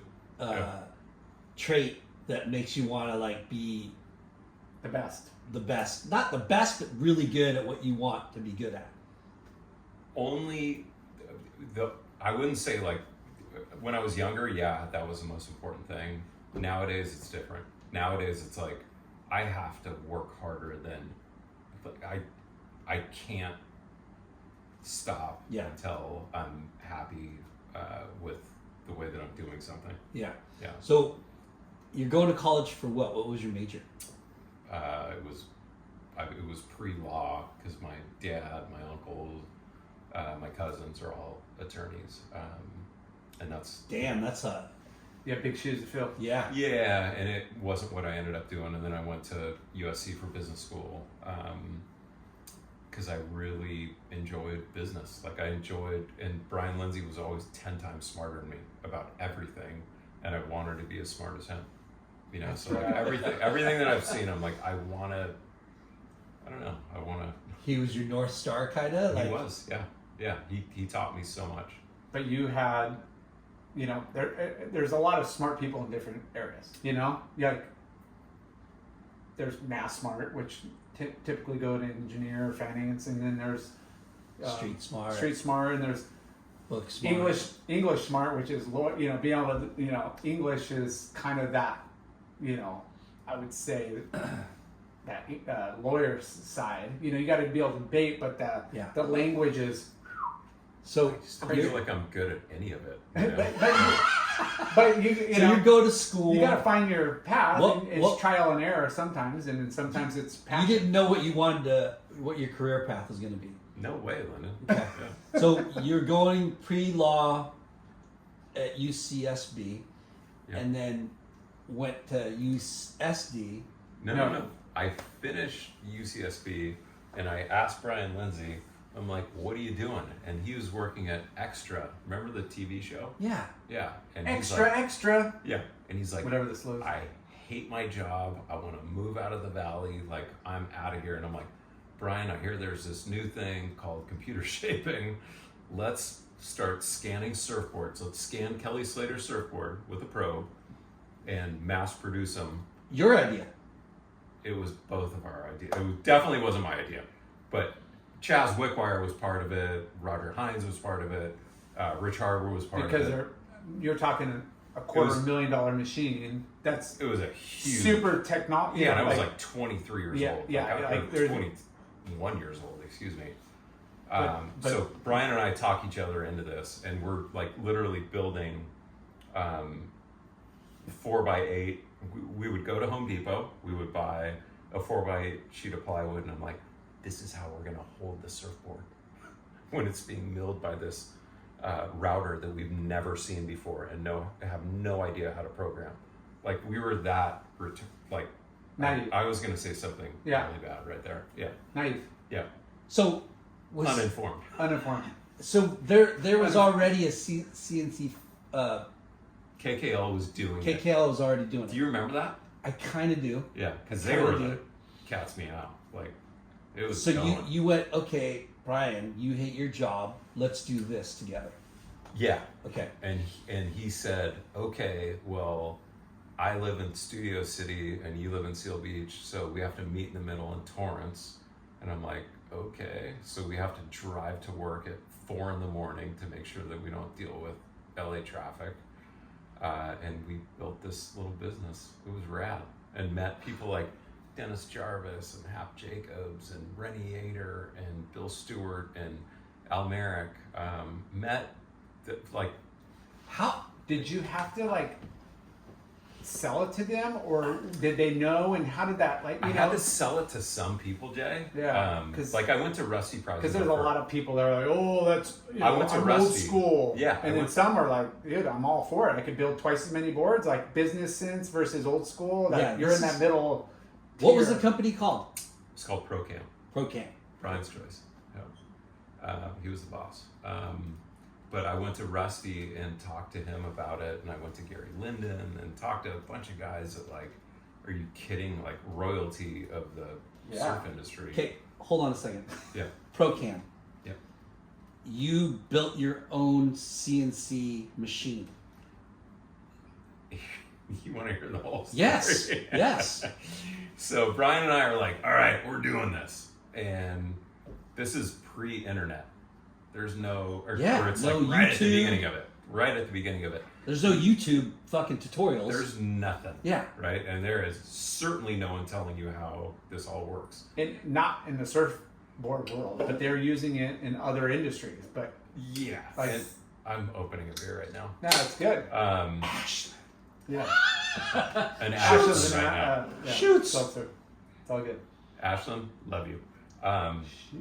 Yeah, but you know what I mean? What? So I'll the tell literature that you have to do research on is all other industries. So Brian and I, I'm in my Q outfits from, Quiksilver that Willie Morris used to rep. It wasn't Generation X? No, it was Dude, Q. Q was fucking awesome. No, it was, but that was pre Yeah, I love Q. It's definitely pre QSQ. Waterman's, Yeah. right?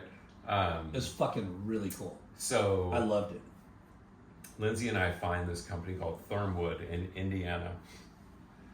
We're like, all right, dude, we gotta buy flights to fucking Indiana and not look like complete transplants. And we need to show up. And so we buy our flights. I don't remember how much they were. We stop at Arby's and grab a sandwich, and they look at us like Love aliens. Yeah, not in Indiana. Yeah. And then we show up at Thermwood, and they basically make woodworking equipment, CNC machines, computer numerical control machines that have dual spindled routers that make doors or, you know, like decorative products, you know, that are milled. And we tell them, we're like, hey, this is what we're trying to do. And they're like, yeah, we had these guys from San Diego, KKL, come and ask us about this. Wow. We don't think we can offer a solution for you. So we flew home dejected, and then we found another source that would custom make the range, like that. So these things move in 3 planes, X, Y, and Z, right? So X, Y, and Z, and I did that incorrectly, but basically they have to move in 3 dimensions in order to mill a surfboard. We found a company that we really liked. We ended up finding an engineer who has since passed away, who would help us build the fixture, which was the tool that you would hold the blank with. Because like these companies are like, they're used to holding a flat door, you know. They're not used to holding an object that has all sorts of And shape all these to different it. sizes and rocker. Yeah, Totally. so it's got to Exactly. be, it's got to be very, the Perfect. setup is everything. Perfectly put. Yeah, so that's He doesn't know anything. Sometimes he can come up. so Brian and I would drive from Torrance to San Diego to meet with Jerry Mormon, our since passed away benefactor, and then back up, and we'd be like, God, it's thicker on one side, and then we go back to down to Jerry, and we're like, what can we do? Well, change the vacuum pump, change the this, change the that. It's not centered properly, and we would drive back and forth, and I would work until 2 a.m. Brian would work. He would pick me up at 4 or 5 in the morning. We would work till 2 a.m. And then we finally got it right. Like we finally turned it into a business. Was it a one blank setup, or were you on the machines too? So it would. But it had to do the same thing. But you had to set it. Yeah. Mirror copies. Mirror Yeah. copies. Yeah. Okay. So Was fascinating. Those KL the first CNC milling? Yes. And they were really good. Like And- they were doing 600 spiders a week and 600 Channel Islands a week. And how did you hear of them? Gosh, I think Chaz Wickwire probably told me a little bit about it. Okay. And then you and Lindsay are sitting there talking like, what do we do? Like, Once hate you your know job and- once you know something's possible, Yeah. you're like, yeah, we could do it. That's fucking crazy to me. But Lyndon, think about it. Like once you know something can be done, you're like, yeah, not only can I do it, but I can do it better. Like that's always been my approach. That's the Yeah. difference between you and me. That's not right. No, dude. Yeah. I mean, I'm like, that's crazy and awesome that you guys did that. We were just kids. I know, and it we were was just like- kids. Yeah. That you know, there's a to create your own business is, I mean, there's so many fucking things you have to consider and think about, and then the hard work behind it, the right? scary and work. the sacrifice Yeah. of your life, you know, working. I think it's the scary But- stuff where you're like, I don't know if this is gonna work. Yeah. But pre-marriage, pre-kids, pre-real world, you just kind of fucking do it. Yeah. You know? Yeah, and what you didn't get out of Tom Carey, my little brother, when you guys interviewed him, is I lived in his room. Like, yeah, I lived at his parents' house, like driving our delivery van. Yeah. And my wife, fortunately, who was my girlfriend then, was like, oh, she was a school teacher, but she's like, okay, hopefully they'll figure this out. Yeah. And that's kind of awesome because a lot of people, whether you've built brands or you're successful, they're like, oh, look at that guy, he killed it and oh, he's so lucky. But it's this lead up to that, which is the freaking grind, the hours, the freaking risk and everything that people don't really take into consideration because they don't really know a lot of times. And you two who have no business or no hey, but they're fucking surfers and they rip. So yes, you know that's what. Well, Brian Lindsay did. That's what's fucking awesome about the story so good. that I've never heard, and I'm sure millions of people haven't heard, which is really neat to talk about. You know what I mean? Like, wow, like you guys. Okay, so you how long did it take for you to make it a business? Yeah. Well, yeah. Not spend all your money on blanks. We were chopping up like a freaking. We were living on nothing, and I remember my buddy Jack, who worked for us. Like we had this like little 2x4 frame. Like we built all the racks, and I remember Jack carrying like 3 harbors, and I'm like, Jack, maybe just. I'm thinking to myself, like, just carry one at a time. He's carrying 3, and he knocks all of them into the top, like ruins 3 blanks. So they're triple stringer blanks that have already been milled. That the blank itself is like $120 at least. Our milling price was going to be another $90. Our delivery price was going to be another $40. And I'm like, Jack, that just cost blah blah blah blah blah. I just remember so many sickening moments like that. Brian and I both do. Yeah. Like, and I remember Jack once he hit it, it's just like, I don't know. Hey, we're fucking longboarders now, boys. Yeah. Too bad we didn't have. There's 3 of them. One for you. One for you. One for you. I'll see you at Warmwater tomorrow. Yeah. We can cut them in half today, and Stamp will make. But no, but that's stuff that just happens without you. So yeah. What was the? Did you guys split up duties and roles? Pretty much. Yeah. Brian's he's so mechanical freaking smart. Like he understands. We both understand process really well, but Brian understands detail and how to program. He doesn't have my ADHD where he can sit down and understand exactly how a design software works. He can understand exactly how our CNC machine worked, and I didn't have the patience for that, and he was perfect at that. But Brian hates talking to customers. Yeah. He really hates it. So was Harbor your first customer? No, I think Chaz was. Okay. And Roger Hines might have been right there. Dennis Jarvis, who's a dear friend of mine, was right there with us. So we had some really wonderful early patient customers. Yeah. And we wouldn't have succeeded had we not had. What years was this? 1996. Jeez. Yeah. So way back before. Well, kind of during when Spider was blowing up. It was exactly. And Merrick. Yeah. And yeah. Okay. I mean, Dennis. So we were the first to do the elliptical cut on the machine, where it would take Ian and Barry Vandermeulen were Dennis's big production shapers then. Yeah.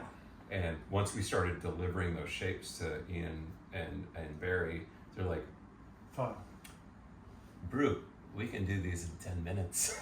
I'm like, yeah. Okay. So they were just. They loved it. Yeah. Yeah, it was fun.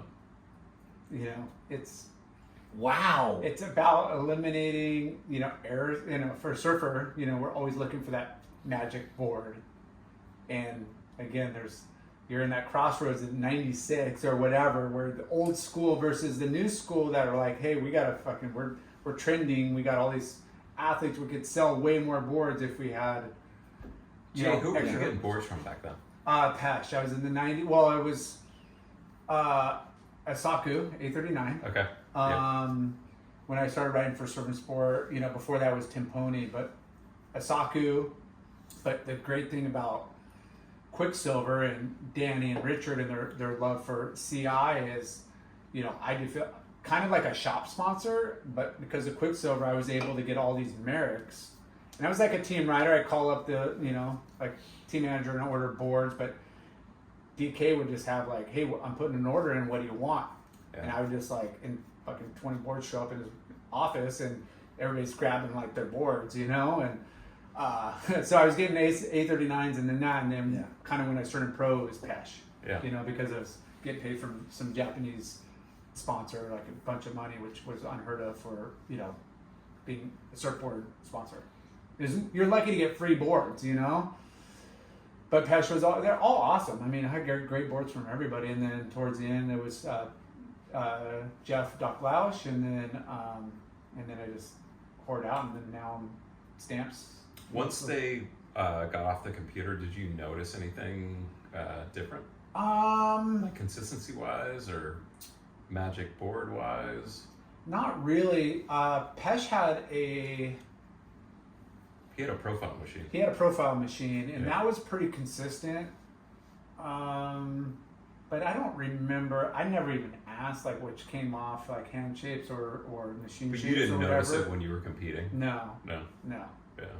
I mean, I only rode for guys where I was really comfortable with, knowing I didn't give them too much of my opinion. I just said, hey, this is like the size that works for me and the volume, and the boards I got were really good. He wasn't competing, dude. He was just trying to get shots and video parts. Yeah, I look really good on the beach. But the show's not about late night. Super handsome. Yeah, you know, I had a really good mullet at the time. So ProCam. So ProCam became a successful, and still is, business. It was good. Yeah. Yeah. So how long did you? I did that until call it early 2000s, and I was kind of getting sick of being dusty, to be honest with you. And you're in a workshop. Yeah, and I love what Brian and I built, and I love Brian and Will for the rest of my life. But I was like, dude, I don't want to be dusty for the rest of my life. So I went back to business school. I was getting After USD or was no, it's before, Okay. yeah, and went and got interested.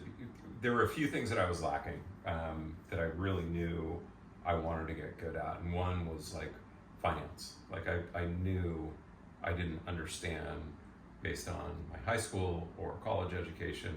I didn't know accounting as well as I wanted to. I didn't know economics. I didn't know corporate finance. There are a bunch of things that, like, when I would sit in a room with certain people, I'm like, this motherfucker knows more than me, and I don't like that. Yeah, I didn't like it. Yeah. And so It's a good room to be in, though. You know, like that means you're associating yourselves with, you know. Gosh. I just didn't like it. Yeah. Yeah. So I immediately started focusing on that, and that kind of put a wedge in between me and Brian, temporarily. Like, we're still best friends, but I ended up getting a call from Kwock. He's like, hey, Colby, I hear you're in business school. We don't have a lot of, guys that grew up surfing for us that know how to work a calculator. So would you mind coming in for an interview? That's what we're missing in this fucking industry. Yeah. I don't want to sidetrack or bar, but I just want to emphasize that we need to hire within, and there's a lot of fucking smart people, and there's a lot of people that aren't going to be the pro surfer route or whatever, but they have a skill set that could be very beneficiary to our industry surfing. that are fucking surfers. Yeah. Hire fucking surfers, people. So wait. Sorry.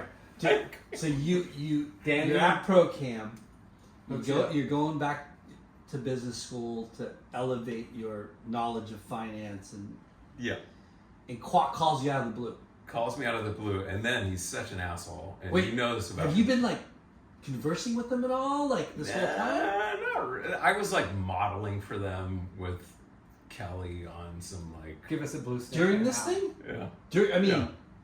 Like, when was the last time that you? No, did it was that? like when they were doing the Rolling Stone and GQ stuff. Yeah. So like I was in touch with Danny. Okay. But how many years? But that's mainly because of Taylor. So Taylor Wizenan, Okay. who is like one Amazing. of my best friends. Yeah. Like 'Cause I, he was- I talk to Taylor every single day. Taylor's like, Rob, we need a model, and I know you don't really surf that well anymore, but you could go sit in for this thing. While you're at Pro Camp. While I was at Pro Camp, Okay. yeah, Taylor and I are inseparable at that point. Rob, are you making ends meet? All right, I'm gonna throw you a couple of gigs. All right. Oh, and Jay, it was like $500. I know, but I'm just saying. And some clothes. Yeah, Maybe, yeah. but that's that's the network. Yeah, but yeah. So Kwock like pulls me in, and he's like, "Cole, I don't want you to be too excited about this because this could be nothing. Because we're talking to a guy from Harvard Business School, but we thought you'd be a nice person to interview for this." And I ended up getting a job. Great working dig, for but a Kwock. perk. Yeah, Little he always does that. Little, yeah. little dig, but hey, Yeah. Under promise. No, he's always like happy to punch you in the stomach, but like lift you up. yeah. You know, like 2 Just seconds saying, there's later. other candidates. Yeah, and he ended up hiring me. Yeah, For what position? it was like The Harvard Business School guy is that fucking kook. Yeah. He's For- like, for- yeah, For what Just we'll position? get Colby for less money. Guaranteed. This guy can do some things. Hey, but throw this some guy, throw some clothes at him. Throw him a freaking catalog Yeah. shoot, and then make what him was run the our book. position that you It were was getting? remember the Quiksilver entertainment thing that Danny was doing? Yeah. Which was actually super cool. I thought it was wonderful. There were some internal conflicts around it, but I ended up taking that job with Danny. Brian and I talked about it, and Brian's like, "Hey, dude, you can't do both." So I got out of Pro Cam, got into Quiksilver, finished business school, and that's what I ended up doing. For a So long time. what were you doing? What was your role at the Quiksilver division? We did a bunch of things, which were, in retrospect, like kind of rad. We produced a series of girls' books called Luna Bay, which were girls' fiction series. We did the Surf Girls series with MTV. Wow. We did a VOD channel, which is pre what we now know as streaming. Video on demand. Yeah, which was basically which I did with Cox Cable and a couple of other cable providers that were basically taking surf videos and making them available at your whim. Yeah. Gosh, I'm missing a few, dude. We did 54321 with Fox, which was at the time, what was that stupid thing called? On Fuel TV or Fuel. Fox? Yep. Fuel. Yeah, we basically helped launch Fuel. Helped co-fund a couple of different films, including Tribes of Palos Verdes, all sorts of, call it marketing Entertainment. and entertainment properties that would make surfing more Mainstream. visible. Yeah, more visible. Yeah. Yeah. But you also got to think like Quiksilver by then it's like generational brand, and you got like Heritage. how do we access how do we reach all these different demographics, and that's where it gets tricky as a brand. Like you got to figure out how to stay cool, how to grasp that young guy, but stay And that respectful to the old dude. was Danny and Bob were really good about that. Bob had that vision, Danny had that vision. They're And Matt Jacobson, who went on to be one of the early guys at Facebook, was part of that too. Wow. crazy. So your role in this entertainment division. I was a lackey. Yeah. SVP Business Development. No, that was later. Oh, okay. So, but it I wasn't. wasn't an SVP You weren't like. of anything. Were Yeah, you- I was in a cubicle next to my friend Maria Barnes. Yeah, she's like, what We're do gonna you- cut what that do you out. do? He was a vice president of something special. But you're. They hired you for Finance. finance. Yes, and maybe entrepreneurial. Yeah. Call it chutzpah. I could go get after Yeah. a project. But what I'm saying is like they hired you for like finance ideas, but you evolved into something different, right? I think what Danny liked is that I could communicate with the marketing staff and they knew me, and they're like, okay, Rob, I'm not the enemy. Like, I'm a good guy.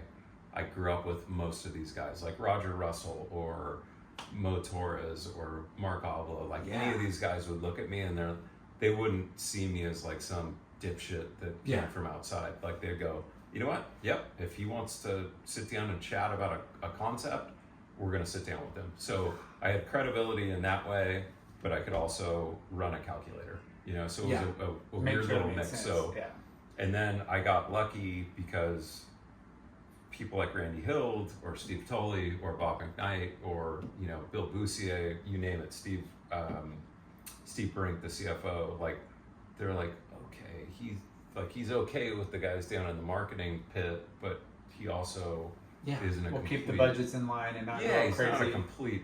Yeah. Because that's he's a surfer, but not a fucking surfer. Well, he's not illiterate. Well, most marketing people want unlimited budgets, but that's unrealistic, you know? Yeah. And then the company is like, hey, we gotta do cool shit. And we gotta stay relevant and do stuff different from everybody. There's that, you know, you're that middleman that help bridge that. Yes. You know? I wouldn't be middleman as bad, but you are. Yeah, I mean, but you're communicating with a business finance sense, but you're making I love how but both sides, Jay. Yeah. Like including like back to Taylor. Well, Taylor is super smart in that way as well. Like, but I'd be like, all right, dude. Like, this is what we're dealing with. Like, let's make this make sense, or let's talk about a payback period, or let's talk about, you know, things that are going to make sense to these guys that are talking to the Wall Street analysts, which, you know, fucking numbers. Yeah. So, how long did you do that position, and then you got elevated? probably like right? 2006 or 7. 2007, I think. Yeah. And I mean, this is the heyday of the industry. It was And so 2005, 6, and 7. Well, was 2000 so to much fun. those, and It was roaring years. I mean, you guys were It was a buying lot. up brands. You guys were taking new categories by storm. You were opening store. I mean, it wasn't just It was so much fun. yeah. Yeah. And- And very positive. You know, like there were no layoffs. You know, it was like everything was Healthy. positive. It was Yeah. healthy What business. And what profitable. I love, and we talk about this, how Quiksilver is a surf brand, but it became a big business, and it's gnarly how big it became, and it kind of got out of control, right? Yeah. But they still had people with it's dorky to say, but salt in their veins in the buildings. It's not dorky. It's true. It's Yeah. true. Yeah. Like Yeah. that's what I love about the Yeah. company, and they were like trying to set it up as a heritage brand, because like these other companies that are non-endemic, Nike, Quiksilver, sorry, Oh. Nike, Hollister. Vans, Levi's. Hollister. It's all about cradle to grave, right? Yeah. Of trying to engage with that customer from cradle to grave, right? That's how you become Once you're a heritage brand, a heritage brand, yeah. right? And Quiksilver, you know, what I love about it is like they started really attacking, or not attacking, but like specializing in Segmenting. in each demographic, not just like men, women, but like age, right? Yeah. And Waterman's, you know, Which was a big point of contention. which Yeah. which you done, and yeah, but the you know, you have Tom Carroll, right? Who's like Undeniable. Yeah. who's still on the program, right? And then you have guys like Keckley who ran the East Coast. You know what I mean? Like there was a division for every segmentation, and like Young Guns, and like you know what I mean. You were fostering new. The Tom Holbrooks and the Glenn Moncadas and the Bob McKnights and the Danny Kwocks. And That lineage is they so crazy. took care of everyone from Keck to to Marvin back in the day to Mickey. I remember when Mickey got out of jail, it was like that's when I was looking after the U.S. operation, and it was like there's no question. Like as soon as Mickey shows up, he's got a job. Yeah. Period. Yeah. Mickey Nielsen was the freaking best dude who ever showed up there. Yeah. You know, so there was this loyalty to the heritage, there was a loyalty to Hawaii, there was a loyalty to obviously Australia. I have I don't know, I have a ton of respect for what Bob, what Tom Holbrook, what Danny Kwock, what Steve Tully, It's built, incredible. what Bruce Raymond built. Like, Yeah. dude, there's some, and Alan Green, obviously. Like, I didn't know him, but he's a wonderful character as well. We, Quiksilver's Quiksilver. We know they were the first to go public in the surf world. Yep. They were the first to, an Australian brand that made the U.S. their home. Like that was the headquarters. And so many people we've talked to, probably the most, Quiksilver's been brought up the most. Yeah. And Billabong and those other brands but there's a lot of things that come with coming first. Mistakes, and people learn from them and stuff. But like they set the precedent and they set the stage of what can and cannot be done. Yeah. And unfortunately, industries, surf or skate and different things come cool for a year or two, or fashion changes, and you got to ride that and economy. But they freaking have really, They employed so many people. So many people, and that's you guys. We were talking about this before we started, but that's the thing that kind of breaks my heart the most. Is like, dude, I loved walking my kids to school in Seal Beach and seeing 30 parents, walking their kids to school, going, because I Quiksilver see her, headquarters around the or corner. I see him, like that. We're showing up at the same place today, and that doesn't exist anymore, and that breaks my heart. That super breaks my heart. But it's also kind of in the surf shop level as well. You would expect like the local surf shop would have the best ripper kids that are just, But there's they a can't little. afford it anymore. There's a definitely like it's a trickle down where now I'm going in the shops and I'm like half the kids here don't even surf, where before it'd You be mean like employees? Yeah. like employees, like before you'd be like, dude, I don't see you in the lineup every day. I don't think you're gonna get a job here. Sorry, Yeah. It's a little, back then it was a little more gnarly than PG today, but you know what I mean. It's Totally. and it's not a prestigious like position at the surf shop level that it used to be, but it's just It'll changed. get back Business there. has changed. I think it'll get back there. Yeah, No, it's definitely changed though. Yeah. but quick, And I think I mean, you know it, Jay, with a couple of boys that surf, like it's like their idea of surfing is a little different, Yeah. Like my son, he did the WSAs and then SSAs and all that stuff, and it just wasn't for him. He wasn't in a place where he could win. Lost interest in it pretty quickly, and it wasn't fun the same way that it might have been fun for all of us, where it was kind of like a big beach party, that's what I remember it as. Yeah. I mean, whatever you got. Yeah, because I Finals or never whatever. won anything, but I loved being at those things. Yeah.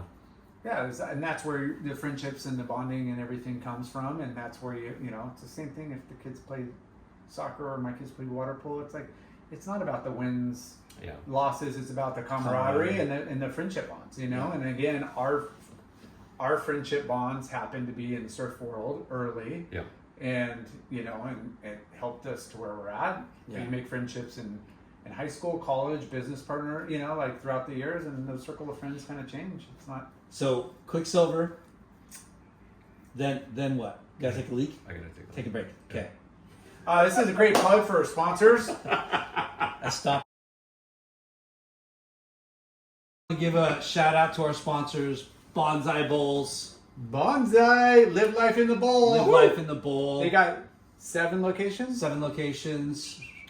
4 or 5 in California, 2 in Hawaii. I don't know. I'm not good at math. You The are. best. Main the best. Street, Huntington Beach. Main Street. Yes. Okay. 17th So Street. we can go to Been post there up a on bunch. North Side. in Costa there a bunch. Mesa. Yep. And also, we wanted to give a shout out to Neon Wave. They're going to start carrying Late Night with Chalky hats and giving them away as a gift with purchase for everybody that spends at least $50 or more. And they have to use the promo code Late Night. What? Yeah. Yeah, talking about. It's not about me, dude. It's not about you. But it is. Right? Late Night. Yeah, you want a code? It's not chalky, So it's about go late to night. thisisneonwave.com. They got all your best surf lifestyle, like, beach gear. Yeah. But, dude, thank you. No. Oh, What are you talking about? Earth Pack. Yeah. Earth Pack. Hey, one Dave of your Bach. early. Love him. Yeah, Dave Bach, but one of your early sponsors. Yep. Harbor Surfboards. Yeah. Thank you. But they make all kinds of recycled products, bags, packaging. And All your stickers. packaging needs. Yep. Earth Pack is wonderful and run by a dude who built this thing on sustainability, which, you know what, didn't exist when he started the thing. No kidding, right? Yeah, did not. And he's a surfer Yep. And a great golfer. and a great Yeah. golfer. And a pain in the ass to play golf with. Yeah. You know, I love him though. Hey, support local businesses. Caballero Pools and Spas. Yep. Dude, if you want to get Awesome. your backyard dialed Yep. pool or a spa or just some like landscape, Yep. Caballero Pools and Spas. And we're back from a break. So Badly needed break. next step in the career at Quiksilver. Post. No. After the entertainment thing, your movement up. Yeah, so Finance. I was maybe identified as a guy that showed up early and left late, and got a few opportunities to jump into business development roles, head of Latin America. Which are huge fucking jumps. They were big, but I Incredible learning experiences. They were great, Yeah. and I had like benefactors like Kwock, like Randy Hill, like Tom Holbrook, like Steve Tolley, and Joe Scirocco, a few others that really looked after me, and so I got to experience preparation for a board meeting. When you're a public company. A lot of international travel and getting to know how to work with international partners, and that's like the craziest thing. Going from the US to France and earning trust over there, or going from the US to Mexico and earning trust there, you don't do that by Zoom. You do that by spending time with them, Yeah. spending time with their families, inviting them to your house. I and I thank my wife for this, but like, there were so many times where my wife and I were like, okay, we've got the whole French SAP integration team. SAP is a big software tool that we integrated at Quiksilver. We have to go to Costco. We got to get a filet mignon loin, and I want to cook it with our French friends because they're away from their families this weekend. Yeah. And they're going to be here all week next week, and I want them to feel at home. Yeah. And so we spent a lot of Hospitality. time. Yeah, it's Earning trust, and it's bonding, and it's Yeah. talking stories and family, and it's not just business. Like there's hours in the day for business. They're the same as you, but just living somewhere and else. welcoming them into your home. Yeah. Like these are lessons that I wouldn't have learned were it not for Quiksilver. Like I really learned a lot from Bernard Mariette and from McKnight and and to some degree Danny, but it was like, hey dude, and Pin, obviously, like you let these guys into your home and they Work hard for you. Well, you begin to trust each Yeah. other. They know your kids. Yeah. They know you're, I don't know, you're not It strengthens the trust and bond, and when it comes down to it, they're going to work a little bit harder and make better decisions for the company. And I think for human beings like all of us, what you say is, I trust that guy. He's been to my house. He trusts me because I've been to his house, and I spent a lot of time on building those relationships. So that was the call it post, entertainment division era of my Quiksilver life. So we'll fast forward to the different roles. You became president at Quiksilver? Of the Americas region. Yeah. So it was, we had 3 different regions. We had Europe, we had Asia Pacific, and then we had the Americas. Asia Pacific, encompassed, South Korea all the way down to Australia, including Japan. Europe was a giant animal, which I think we had like 350 stores there. And then the Americas region that I was responsible for was basically Canada all the way down to the tip of South America. North Canada, America, Central, South, all of yeah. all of America. Which probably it was $1 billion in revenue. Yeah. And Big portion. it was I had 1,000 employees in Huntington Beach, but I think writ large we had like 3,500 employees and about 180 stores. Yeah. In the Americas region. That's so amazing. it was a big deal. So would you when you think about it and you each step in your career at Quiksilver, did you stop and look at yourself and go, how did I get here? Yeah, kind of. Right? Yeah.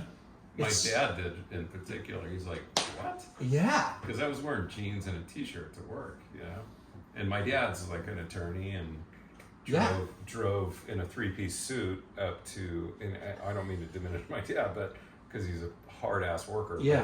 But, drove to Pasadena every day in a 3-piece suit and a VW Bug.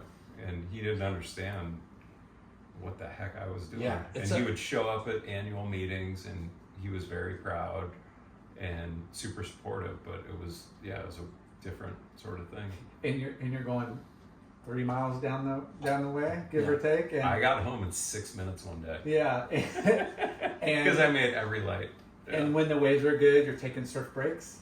I love that about Quiksilver. That and we talk to other people in the industry because Mixing business with pleasure. The hubs, Costa Mesa Newport hub, and it's like I love Range Rovers and wetsuits in the front yard of the buildings, and the parking lot with wetsuits draped over the mirror. I love surfers. Seeing that I would see when I was going to lunch because I would get there earlier than Ryan Keenan.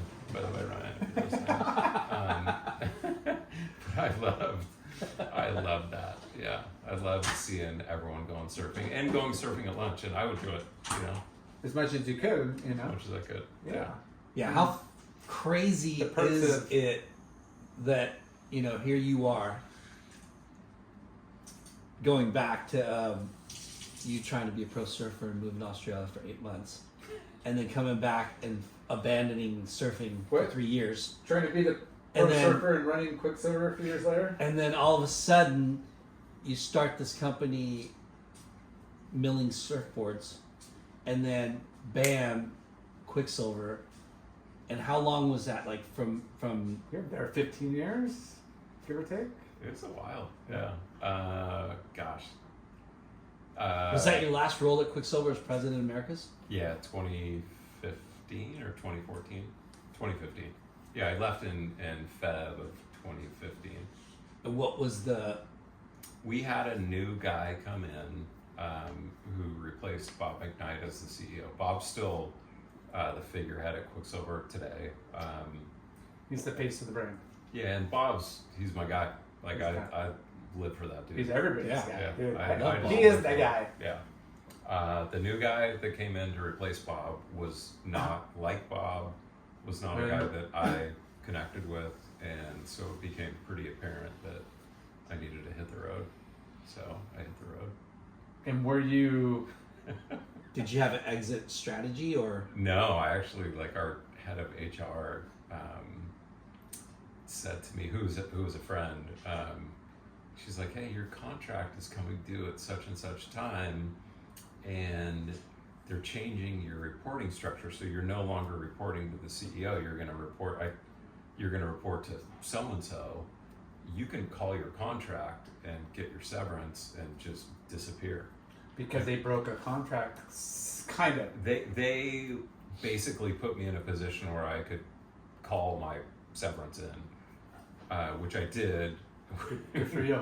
But I also knew that they were close to going bankrupt, which, you know, thank you USC. Like I knew what was coming. Saw writing on the wall. Yeah, and so like 6 months into my 18-month severance, the check stopped coming, and I called my wife, and I'm like, I didn't call her. I actually talked to her over a cup of coffee. I'm like, babe, we got to make some. I got to figure changes. some shit out. Yeah. So that's not guaranteed. Well, it was, yeah. Until you go Until you go bankrupt. bankrupt. Oh, yeah. And then gosh. yeah, so It was a you lot had of 12 money. months left Yeah. on your Yeah. contract. Can I ask you what your highest salary was at one That's point in personal. time? That's personal, dude. We throw that out there. This guy, he's all about numbers. Well, Oh, Lyndon, it was big. It was a lot. No, It was it's just like kind of a disgusting number to think that you're not going to get, you know, when they go bankrupt. Yeah. Yeah. And And you have like 2 kids But- in college, and you have a bunch of I hate shares. to, I'm sorry to laugh, but I mean, it's it was gnarly. It was shocking. Yeah. But I And You knew dude, but I knew it was coming. Hey, yeah. good for you. Like, you know what I mean? Like, to be able to accomplish what you did and work for that company for that long, and you know, like, It was the best company, Lyndon. Like I really, Love it. I loved working for Danny Kwock. I loved working for Tom Holbrook. I loved working for Bob McKnight. Yeah. I loved working for Joe Scirocco. Like these were the best guys. Yeah. Like the best guys. Greg Ziegler. Yeah. I could list 50 of them who were just wonderful mentors to me. And can I ask you what your opinion is of, like, how do you not get to that position of being sold to what they're doing now? AVG or whatever. They Yeah. are. Yeah. Is there can A lot of you, bad Yeah. No, I have an opinion. Please share. A strong opinion. Yeah. Differentiation. I mean, like you have to make good stuff, and I get like that is job one. Is you can't be one of the 50, which is what I unfortunately think a lot of retail looks like. When we were little kids, As far as design or quality, both. Because to me, they go hand in hand. Like you gotta be on trend and have the design and a point of difference, but it's also gotta be good quality because you're paying a premium at our retailers.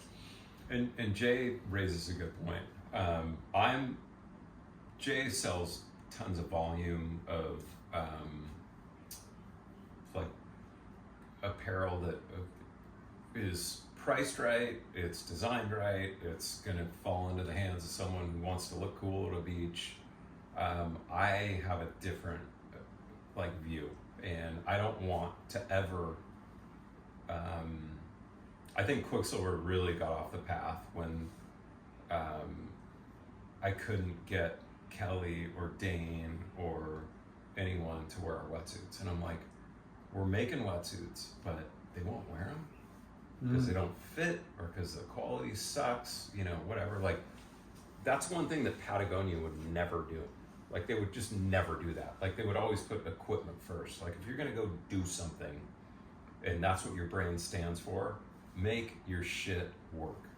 And that's something that Bob was always dogmatic about, but I think we probably, when we were trying to scrape points on gross margin or whatever, made some mistakes on the design side and the sourcing side.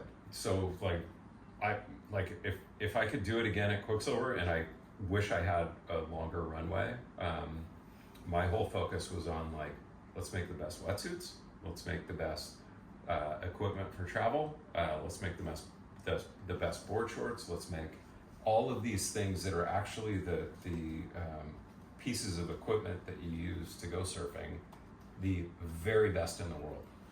That's it.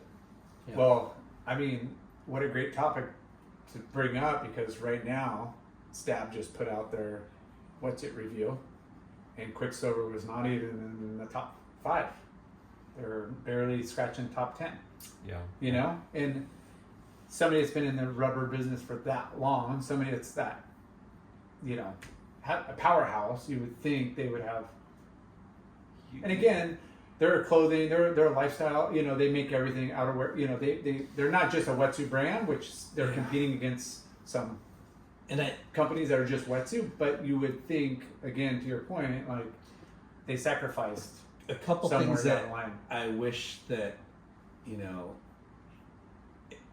part of me is like super, I don't know what I'm trying to say here.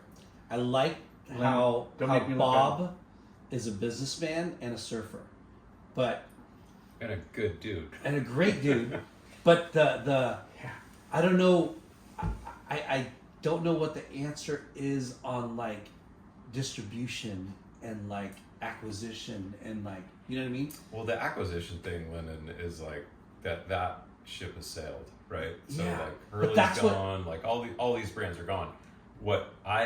The boat I missed was figuring out how to make product that was compelling enough, like Viore has done recently, like Lululemon did shortly before that. Yeah.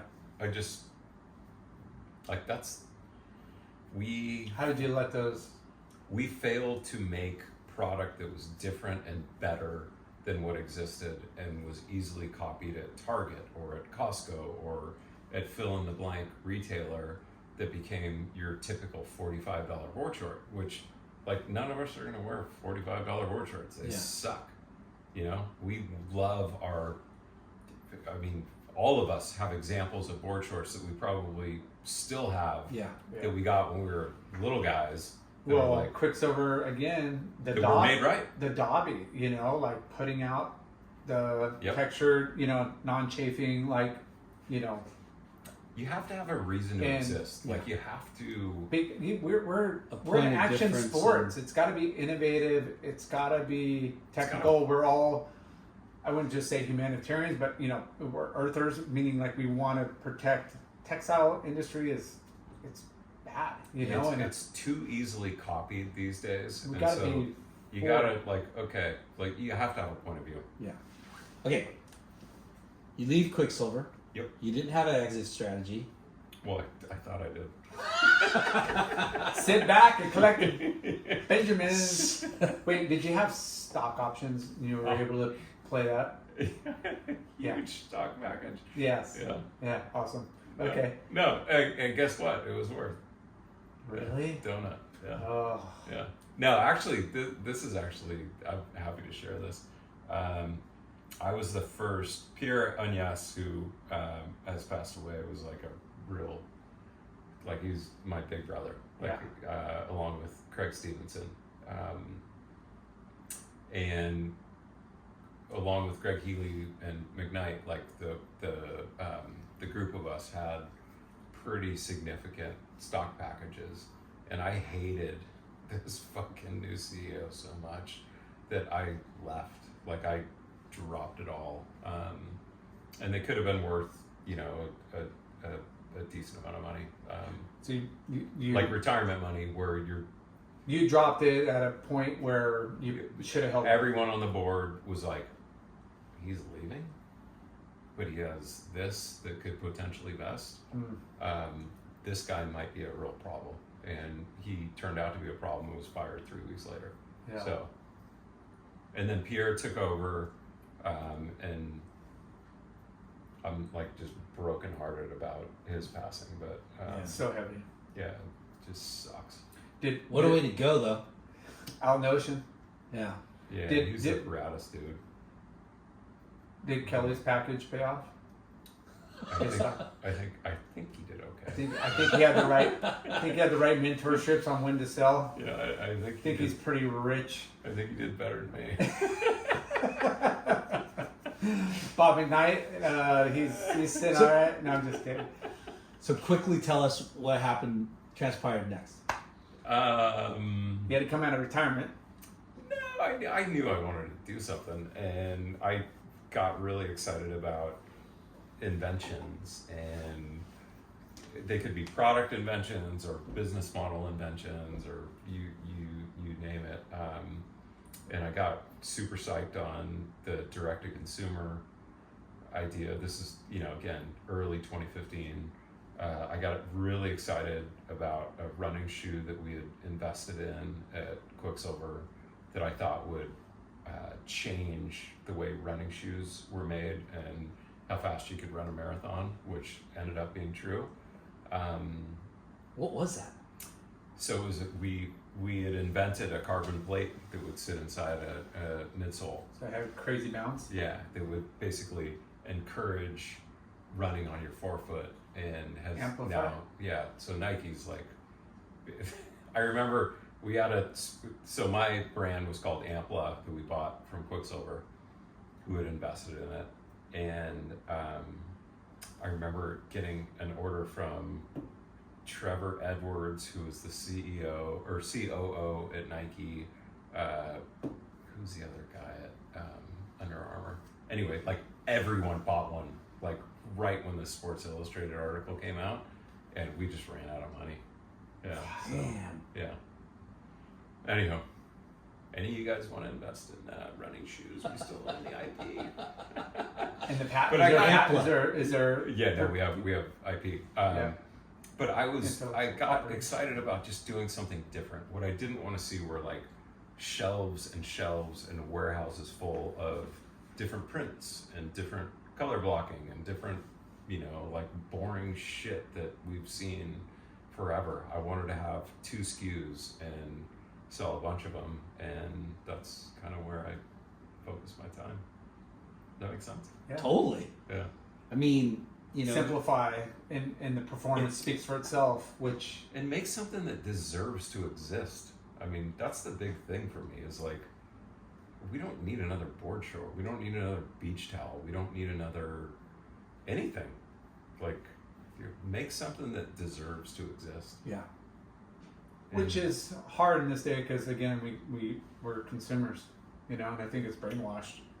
Like it's kind of it's a bummer that we want versus need. But Jay, I remember when you had Matusas on Yeah. the very first time, you're like, Rob, these things are insane. Like you loved that they were different. Well, they weren't petroleum based, which was the Yamamoto, message of limestone based materials. So Yeah. the properties, and again, you could correct me, but it was a superior product in many ways. It was denser, but yet when they blew the nitrogen in, it was very organized cell structure. So when they stretched, they didn't break down. Whoa, dude. Yeah. But you loved them. But they were better than what they existed. were way better and warmer, and They look cool too. well, they definitely look cool. Okay.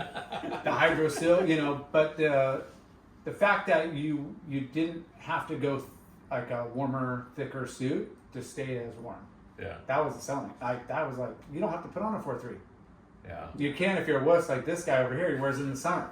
I run How dare you? I run at fucking 8,000 RPMs all the time. I'm sweating Take right it now. easy. I'm sweating right now, bro. Okay. Ampla, then what? We did the Need Essentials thing, Which was pretty successful. It was, and it was so when I talk about inventions, Ampla was an invention in terms of the footwear technology. Need Essentials, I felt, was an invention in terms of the way that you would get a wetsuit to someone for a cheaper price. Without sacrificing quality. Premium and quality. I really believed in that, and we did a couple other things along those lines. I did that for like 7 years. Yeah, it was, and it's been a good run. I don't want to be an entertainment company. I don't want to be Rip Curl 2.0. So I'm just trying to do something new now that really is focused on quality. It's not an invention anymore. The direct-to-consumer model has been out there for many years. I mean, as you guys know. Well, what I want to do now is like, we knew that was coming pre-pandemic, like the direct-to-consumer, social media, internet sales, and then that just hit and exploded with it went bonkers. the pandemic. Yeah. It went bonkers, but it's hard to. What I want to build is basically like a little surf shop that sells to everyone from the Northeast to Hawaii to Australia. I really want to just build really high quality products and do that even if it's a tiny business. Yeah. I don't care. No, I love it. Yeah.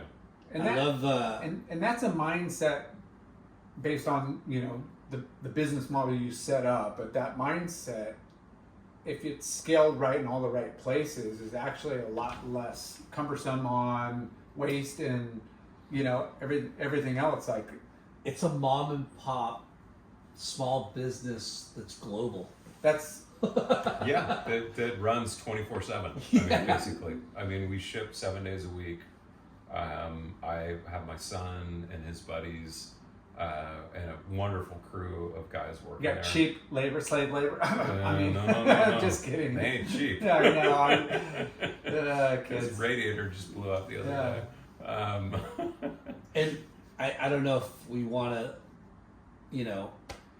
tell, like, one of the best things to do as far as being a business owner and make it profitable and long term is legacy. Pass it down.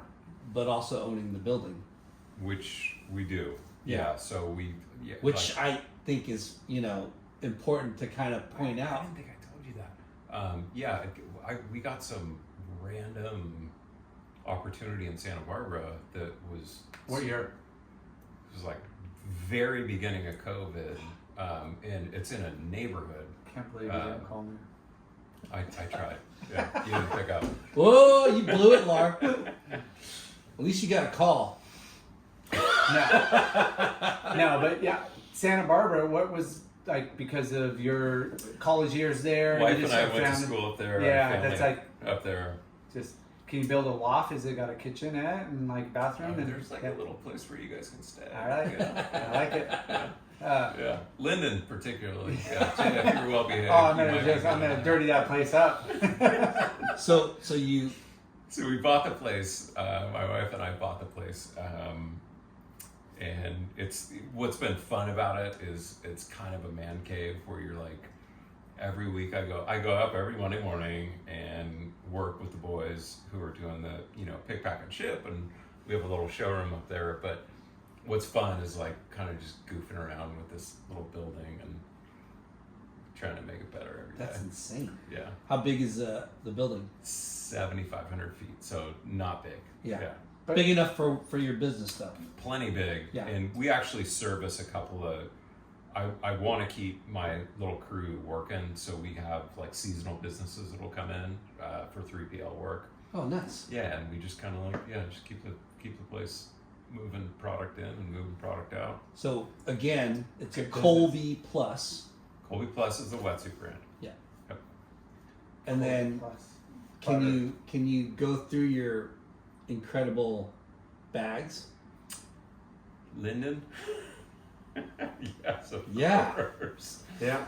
No, but the idea. We'll go through the wetsuit. Okay. Yeah, but Linden, I think the most important thing is back to what we talked about, which is. There has to be an ingredient brand. Like there has to be a Gore-Tex or a Yamamoto in our case. The Plus.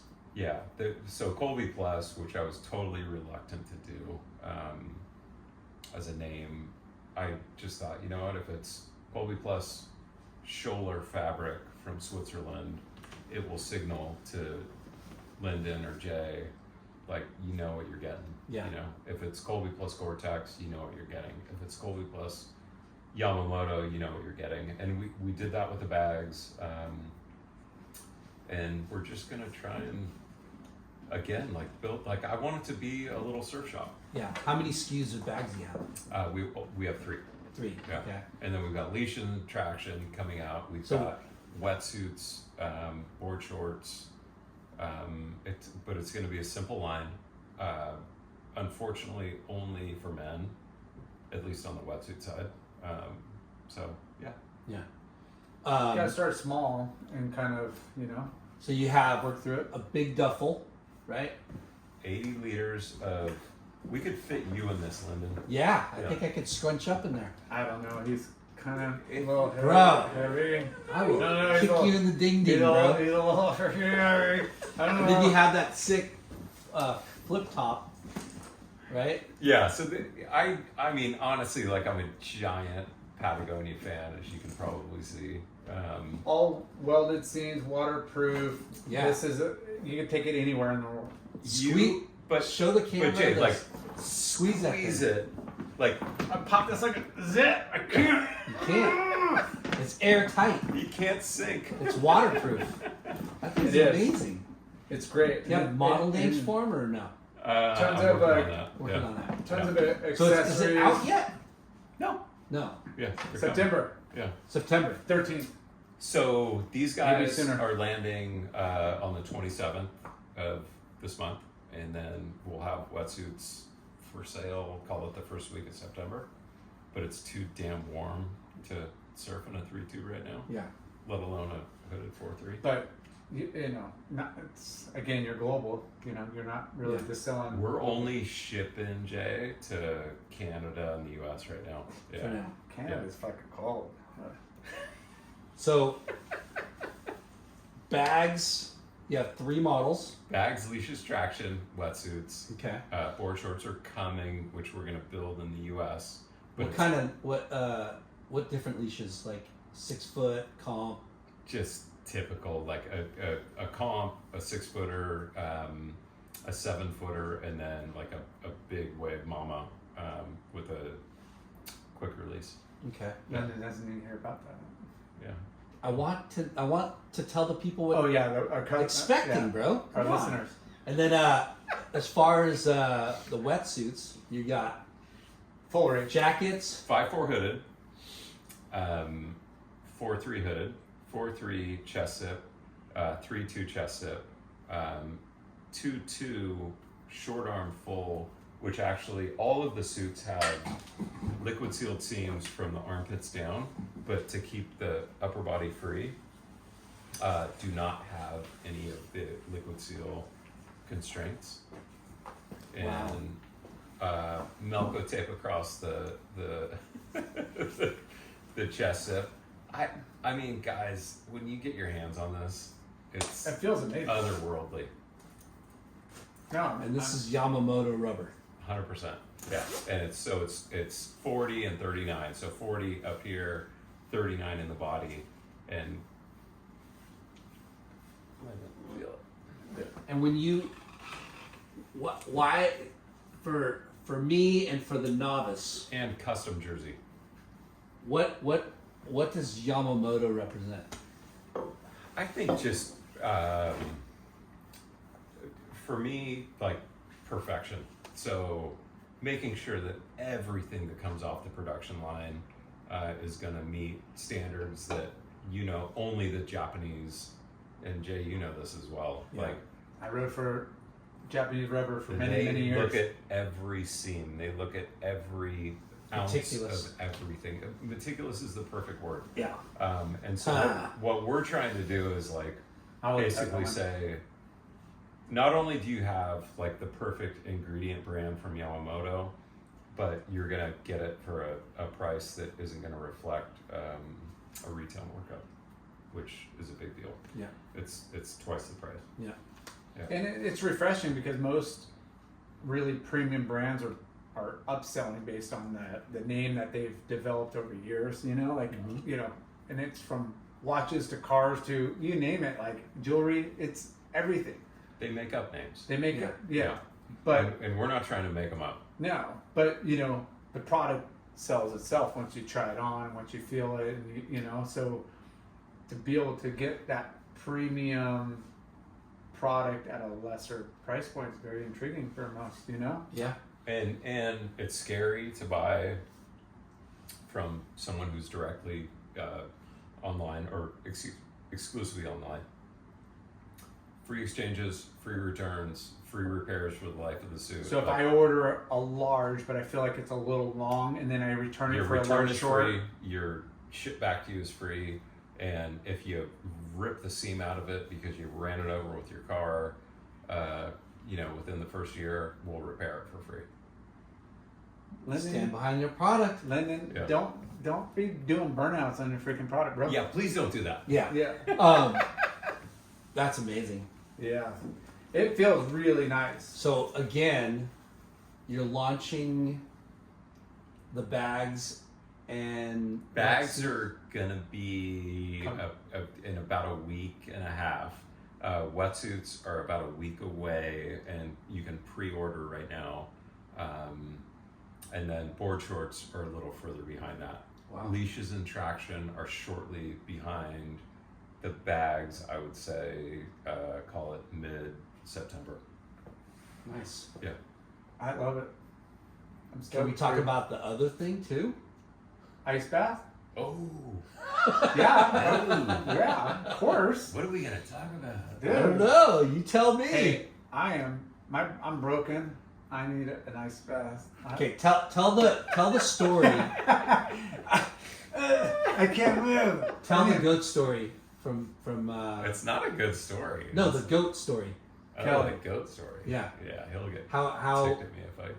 No, just how you got injured and he told you to. So I hadn't been surfing a bunch, had ear issues, and went out with Jamie Mulligan and Maddie, and this was November of 2022, and fell, like, you know, when you just like Wrench. kook fall, like you just Surfing. aren't paying attention. Yeah, you're surfing, boom, hit my head down the wrong way and felt a crack, and did you hit the sand or did you just hit yeah, the water? just water. But just Yeah. aggressively. Just a kook fall. Like I just fell the wrong Lyndon, way. I don't know what that means. Lyndon does for sure. I totally do. Lyndon has face planted the sandbar. It actually hit the sandbar. Not on his- face on my. What did he on just my say? top He of my doesn't head. know what that feels like. I got fucked up. All my injuries are from surfing, except one time. I'm broken everywhere, dude. Don't talk to me about. Hey, the show's not about you. I'm just giving you. I'm just easing your burden. So go ahead. Go ahead. No, so I fell and I felt this little like, not a good feeling. Went numb down this side, and that was November of last year. And I'm like, oh, dude, this isn't good. And I immediately like atrophied. Couldn't do a push-up. Couldn't stand up on my board. Obviously, couldn't do a burpee. Couldn't paddle. Ugh. And Scary. started acupuncture, hot Pilates, hot yoga, neck decompression, where they're basically pulling your head away from your body. It's like traction. Massage, like you name it. Like I was going bonkers trying to get this fixed. Nothing worked. January, when the waves got big, I got a text from the goat, or maybe I texted him. I don't remember how it Robert, went. texting Robert. Yeah, and he's like, he's like, all right, I'm coming into town. I think I texted him a video of a wave on Southside Seal, and when I saw him, he's like, well, why are you in like clothes on a bike? And I'm like, because I can't. Well, first of all, like I'd die if I was out at Southside Seal right now, but I can't get up to my feet on a surfboard. So he said, do a water fast for 5 days, and then he interrupted that with, I'm not trying to tell you what to do, but also go into an ice bath as many times as you possibly can until you shake. Like it really is gonna supercharge your circulation. So I told him I'm not going to do the water fast, but I'll try the ice bath, and just fell in love with the damn thing, and it fixed me. Yeah, and then and it was like instantaneous practically. I don't want to say it that way, Leonard, because like I was doing other things. Yeah, like You're progressively getting better, but not at the rate I that was you like should have. working out. I was doing everything that you should do to fix it, but this supercharged it. And so then I started researching how to buy an ice bath, and I'm like, fuck, these things are expensive. Well, the good ones, and without the portable add ice. And I don't know if I'm going to continue to do this. Like, once I get better, am I going to want to, continue subjecting myself to this? But I fell in love with it. My little sourcing mind got me into a couple of suppliers.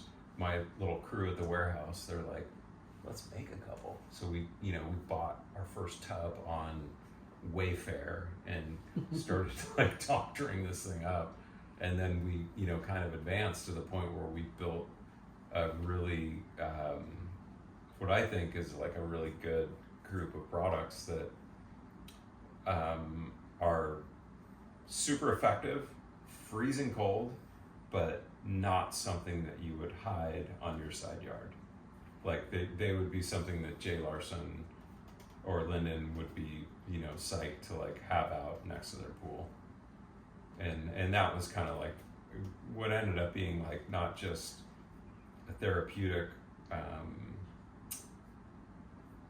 solution, ended up being something that I thought was an aesthetic and therapeutic solution. Yeah, so we started. And you call that SantaBarbaraIcebath.com. Can I ask where your photos on your website are from? Maybe one of her friends' house establishments. You know where one of those from. I'm just putting two together. Association people we know that have places up there. But one's on Halama Road. Looks amazing. Yeah, one's in Montecito. Yeah. The other one's like right on the Mesa in Santa Barbara. So. All Santa Barbara. All Santa Barbara. Yeah. No Seal Beach. Yeah. No, but I mean, you need two in Huntington. Yeah. I'm working on it. Yeah. We need two right here. Yeah. Right? That's what I'm saying. They look awesome.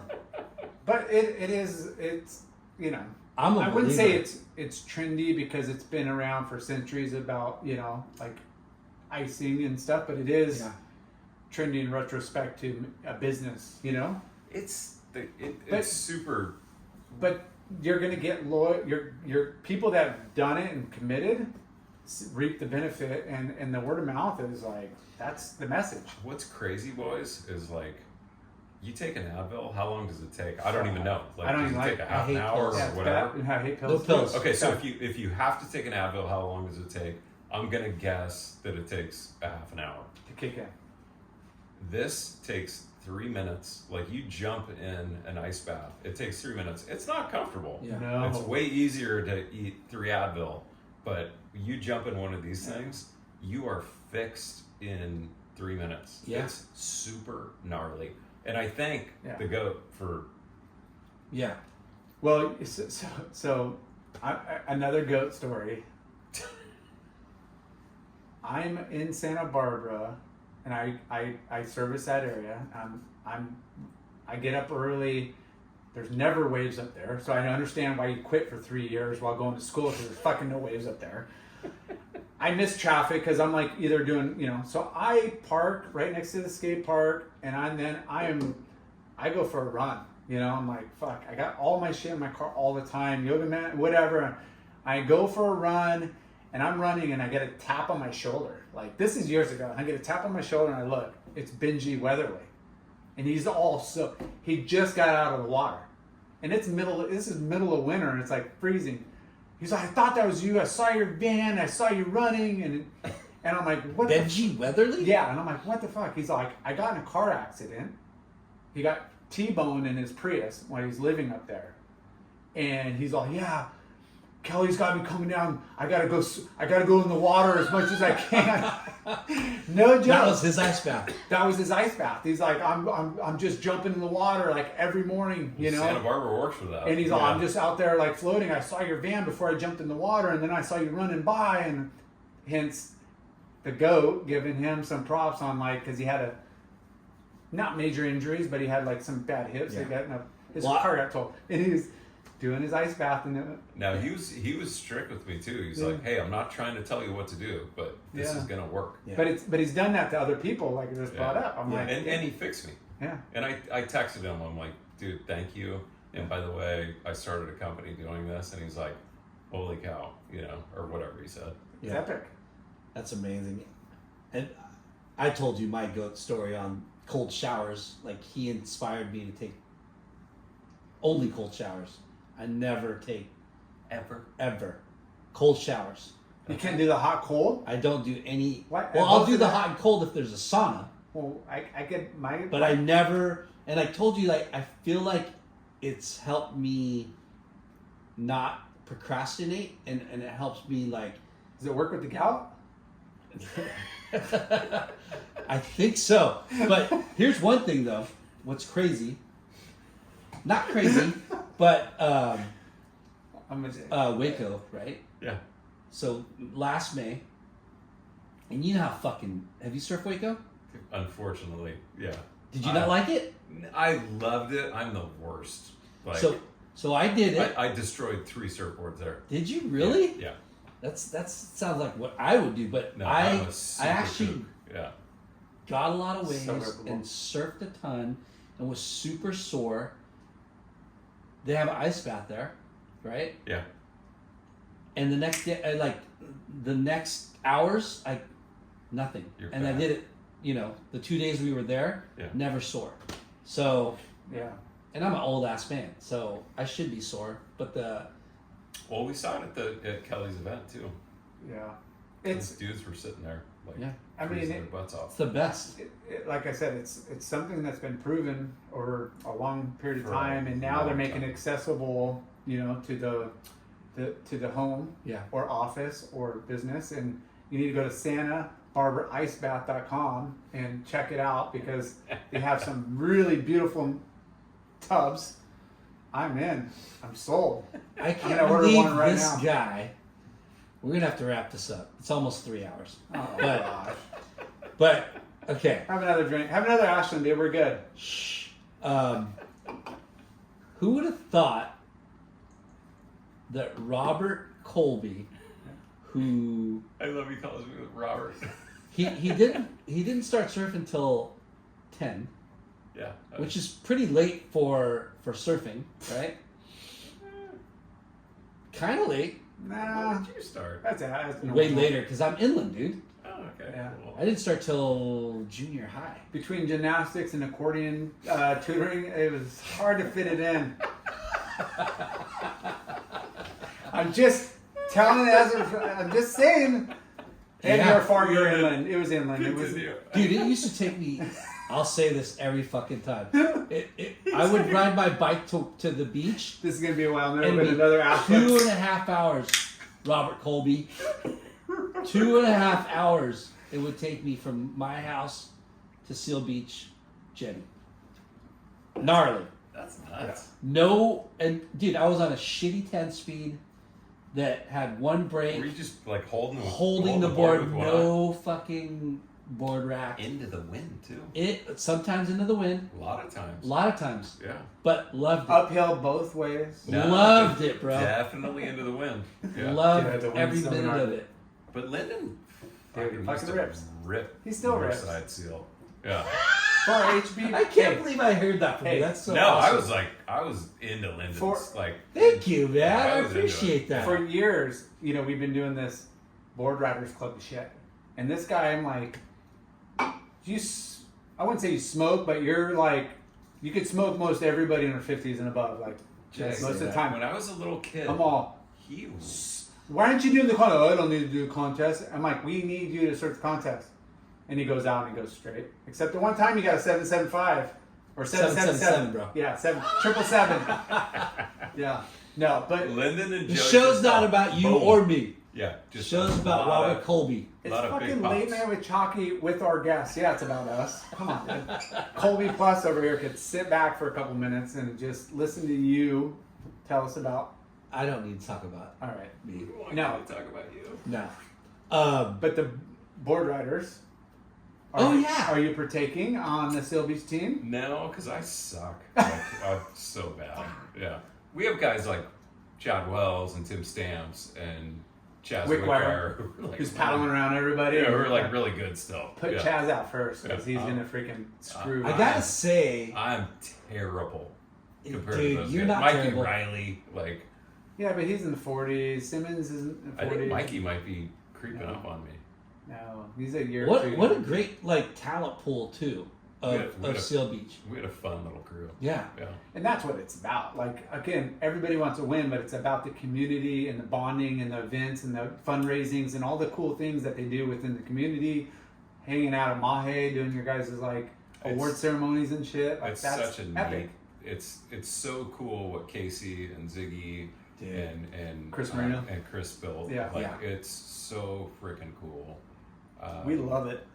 Yeah, and, We do and love it. It's the best family Thank God beach they day. did it, and I miss Casey terribly, but like, dude, what a rad legacy. Yeah. Awesome. And I'm so stoked that it's spread across the country. You know? Totally, and Dude. the fact that it never existed is so weird. Well, Like, it's weird because like there's been semblances of it that I've heard from the older dudes like Dwight Dunn. They said tried that to there get it, used to yeah. be like yeah. clubs, but it never got organized. And But when I lived in Australia, that was our thing. That was the thing, It was yeah. like Shell Harbor board riders and Warilla board riders. I remember those events. They were big deals, and it was young and old alike. Yeah. And there were fun things that were happening on the beach, and there were fun things that happened after after the event. And I don't know. I Dude, think- it's rad that we're doing this now. It's insane to show up at some of these events and see Matt Archibald, Pat O'Connell, yeah. Taylor Knox. Rob, like, yeah, Taylor Knox, Rob Machado, like Yeah. It's the gnarliest of the gnarly. Rufo's running Santa. I mean, yeah, I think it's the coolest thing in the world. it's fucking And amazing. I truly believe our next generation that we pass this torch down, the Board Riders Club too, is like once the cities see how beneficial it is and how that competition and like, hey, we got the lifeguard headquarters or the junior lifeguard headquarters. There needs to be a Board Riders headquarters on every beach, whether you share with the lifeguards at certain times or whatever. But That'd be cool. why wouldn't Yeah. why wouldn't they invest in a community center that is, essentially like giving a place to go for these like young generation of kids? And I'm tell you right now, if I win the lottery or I do something and make a lot of money, I'm building a freaking Board Riders Club on our fucking beach. Another. I like the apartments in Huntington Beach right there. Yeah. I want you to buy that and then just turn that into JLR sick Beach of that Club. Dude, you kidding me? I'll put a wave pool Shout right there too. out to Danny Kwock Family Foundation. Yes. They jumped on it right away. they jumped on it and For they the do a Maui scholarship fund. Fighters. Well, that too. Yeah. And New Earth Project. New and, Earth, yeah, everything. And U.S. Board Riders, but yeah, like, and I wanted to like, Seal Beach is. I want to give a shout out to the younger generation that I met at Waco. Yeah. Cruz Malloy, I don't know him. dude, Yeah. little Good kid. ripper. Yeah. Like, I'm psyched that Is he one of Chaz's little guys? he's one of Chaz's little guys. Yeah. I'm pissed because Simpo took him for Hurley too. Oh, wow. But there's some good talent, Well, it's a coming out of sleepy Seal little Beach. town with such rich surf roots and passion, and there's so many rippers that came out of there. Like Yeah. it's crazy. Did you surf Hurricane Swell or no? No. No. No. When's the last time you surfed, Mr. Colby? I surf Surfside. Am I supposed to say that? Why not? Probably a week ago. What do you Yeah. ride? I've got a Chaz that I love. I've got a Stampy that I love. What model, Chaz? he made me some crazy carbon fiber thing that really goes. Yeah, super, like, the thing's lively. California man. Is it a groveler or is it a? Everything I ride is a grovel. Isn't that all we ride, you guys? Like, it's pretty yeah, sad. but then, like, Stampy, I have a little group of Stampies that I just absolutely love too. Dude. Yeah. Spark plug. I don't know. I was lucky. Do you have a spark plug? Are you the one that introduced me to the spark plug? No, I was the what was it called? The stump grinder. That was my thing. I think you might have And introduced then me. Micah was really into it. I think you introduced me to the spark plug. Maybe. Yeah. And that was like, I don't know, fucking a long time ago, but dude, that is like the best California Huntington Beach surfboard I've ever. I think The both spark those, plug? both those Spark guys plug. make. I mean, all these guys that we know like make boards. And, that and just- that's what we preach. We've had so many Yeah. good shapers Doc, same thing. on Yeah. the podcast, and support your local surf shop, support your local shaper, support your local retailers. Like, it is This- about, like, So this is something that I want to talk to you guys about, and we can again delete this, but my Delete this. my big, like, one of the things that really pissed me off was O'Neill rep or Rip Curl rep or Quiksilver rep or you name it rep would show up to Tim's place and they'd give him a free wetsuit. They'd get their board for nothing, basically, and Tim would do all the hard work. What we're gonna do here is a shaper program with the wetsuit company where it's like, okay, Tim's gonna have his own little code where if Lyndon comes in, he gets a little card that gets him 10% off. Tim gets a 10% commission. nice. For the life of Colby Plus's relationship with Lyndon, Tim's gonna get a commission on whatever Lyndon orders. You get it your first time, but every time you order from there on, Tim still gets his 10%. Still gets his 10%. Which Love it. again, And I just want to support these guys that like work their butts off to make Yeah. these good boards. But that- Because they don't make a lot of money doing what they love. no, but Yeah. that's his telemarketing. I'm telling you, everything's full circle. And no, this isn't funny, but it's like, This isn't funny. no, it is Telemarketing. totally hilarious. Yeah, I worked Hilarious. there for one day. No, but it's a mindset of that closing that first deal is the hardest thing to do in sales. Getting that relationship, closing the deal, but you're going to reward the shapers because of I would how say- important they are. You close that deal with that consumer that's coming through you and supporting you, whatever, then they're going to get the proceeds for. I want the shaper to make the money on the proceeds of these things, not the. Sorry, Lyndon, but I want the shaper to make the proceeds. You Yeah. know? That's their direct customer, and I want it to be a new income stream for Tim, for example, Yeah. or Chaz, or whoever, Dennis Jarvis. Yeah. Fill in the blank. It's epic. Support. Not that Jarv needs any more money, but Yeah. We're all here. We all have a number. Yeah. I'm far away from my out, my retirement. I don't have an out. yeah, there's a good chance we'll be talking in like 30 years. Yeah. Doing the same thing. Yeah. You want to live in California? You got 3 kids. All right, you're working till 80. Fuck. I love California though. Yeah. Damn, All right. surfing. These Dude. are the best. Thank you. Seriously, this is epic. Dude. Colby Plus out in 2 weeks for the bags. Yeah. It's out now. Pre-order, Yeah, bitch. pre-orders are Pre-order. now. Yeah, freaking Colby Plus. So was it colbyplus.com? ColbyPlus.com, all spelled out. Yeah. Yeah. Is it PLUS? Yeah. Okay. But on the branding on the product, it's just the Yeah. plus. But Yeah. Good. Yeah. It depends on Dude. which product it is. Yeah. But Yeah.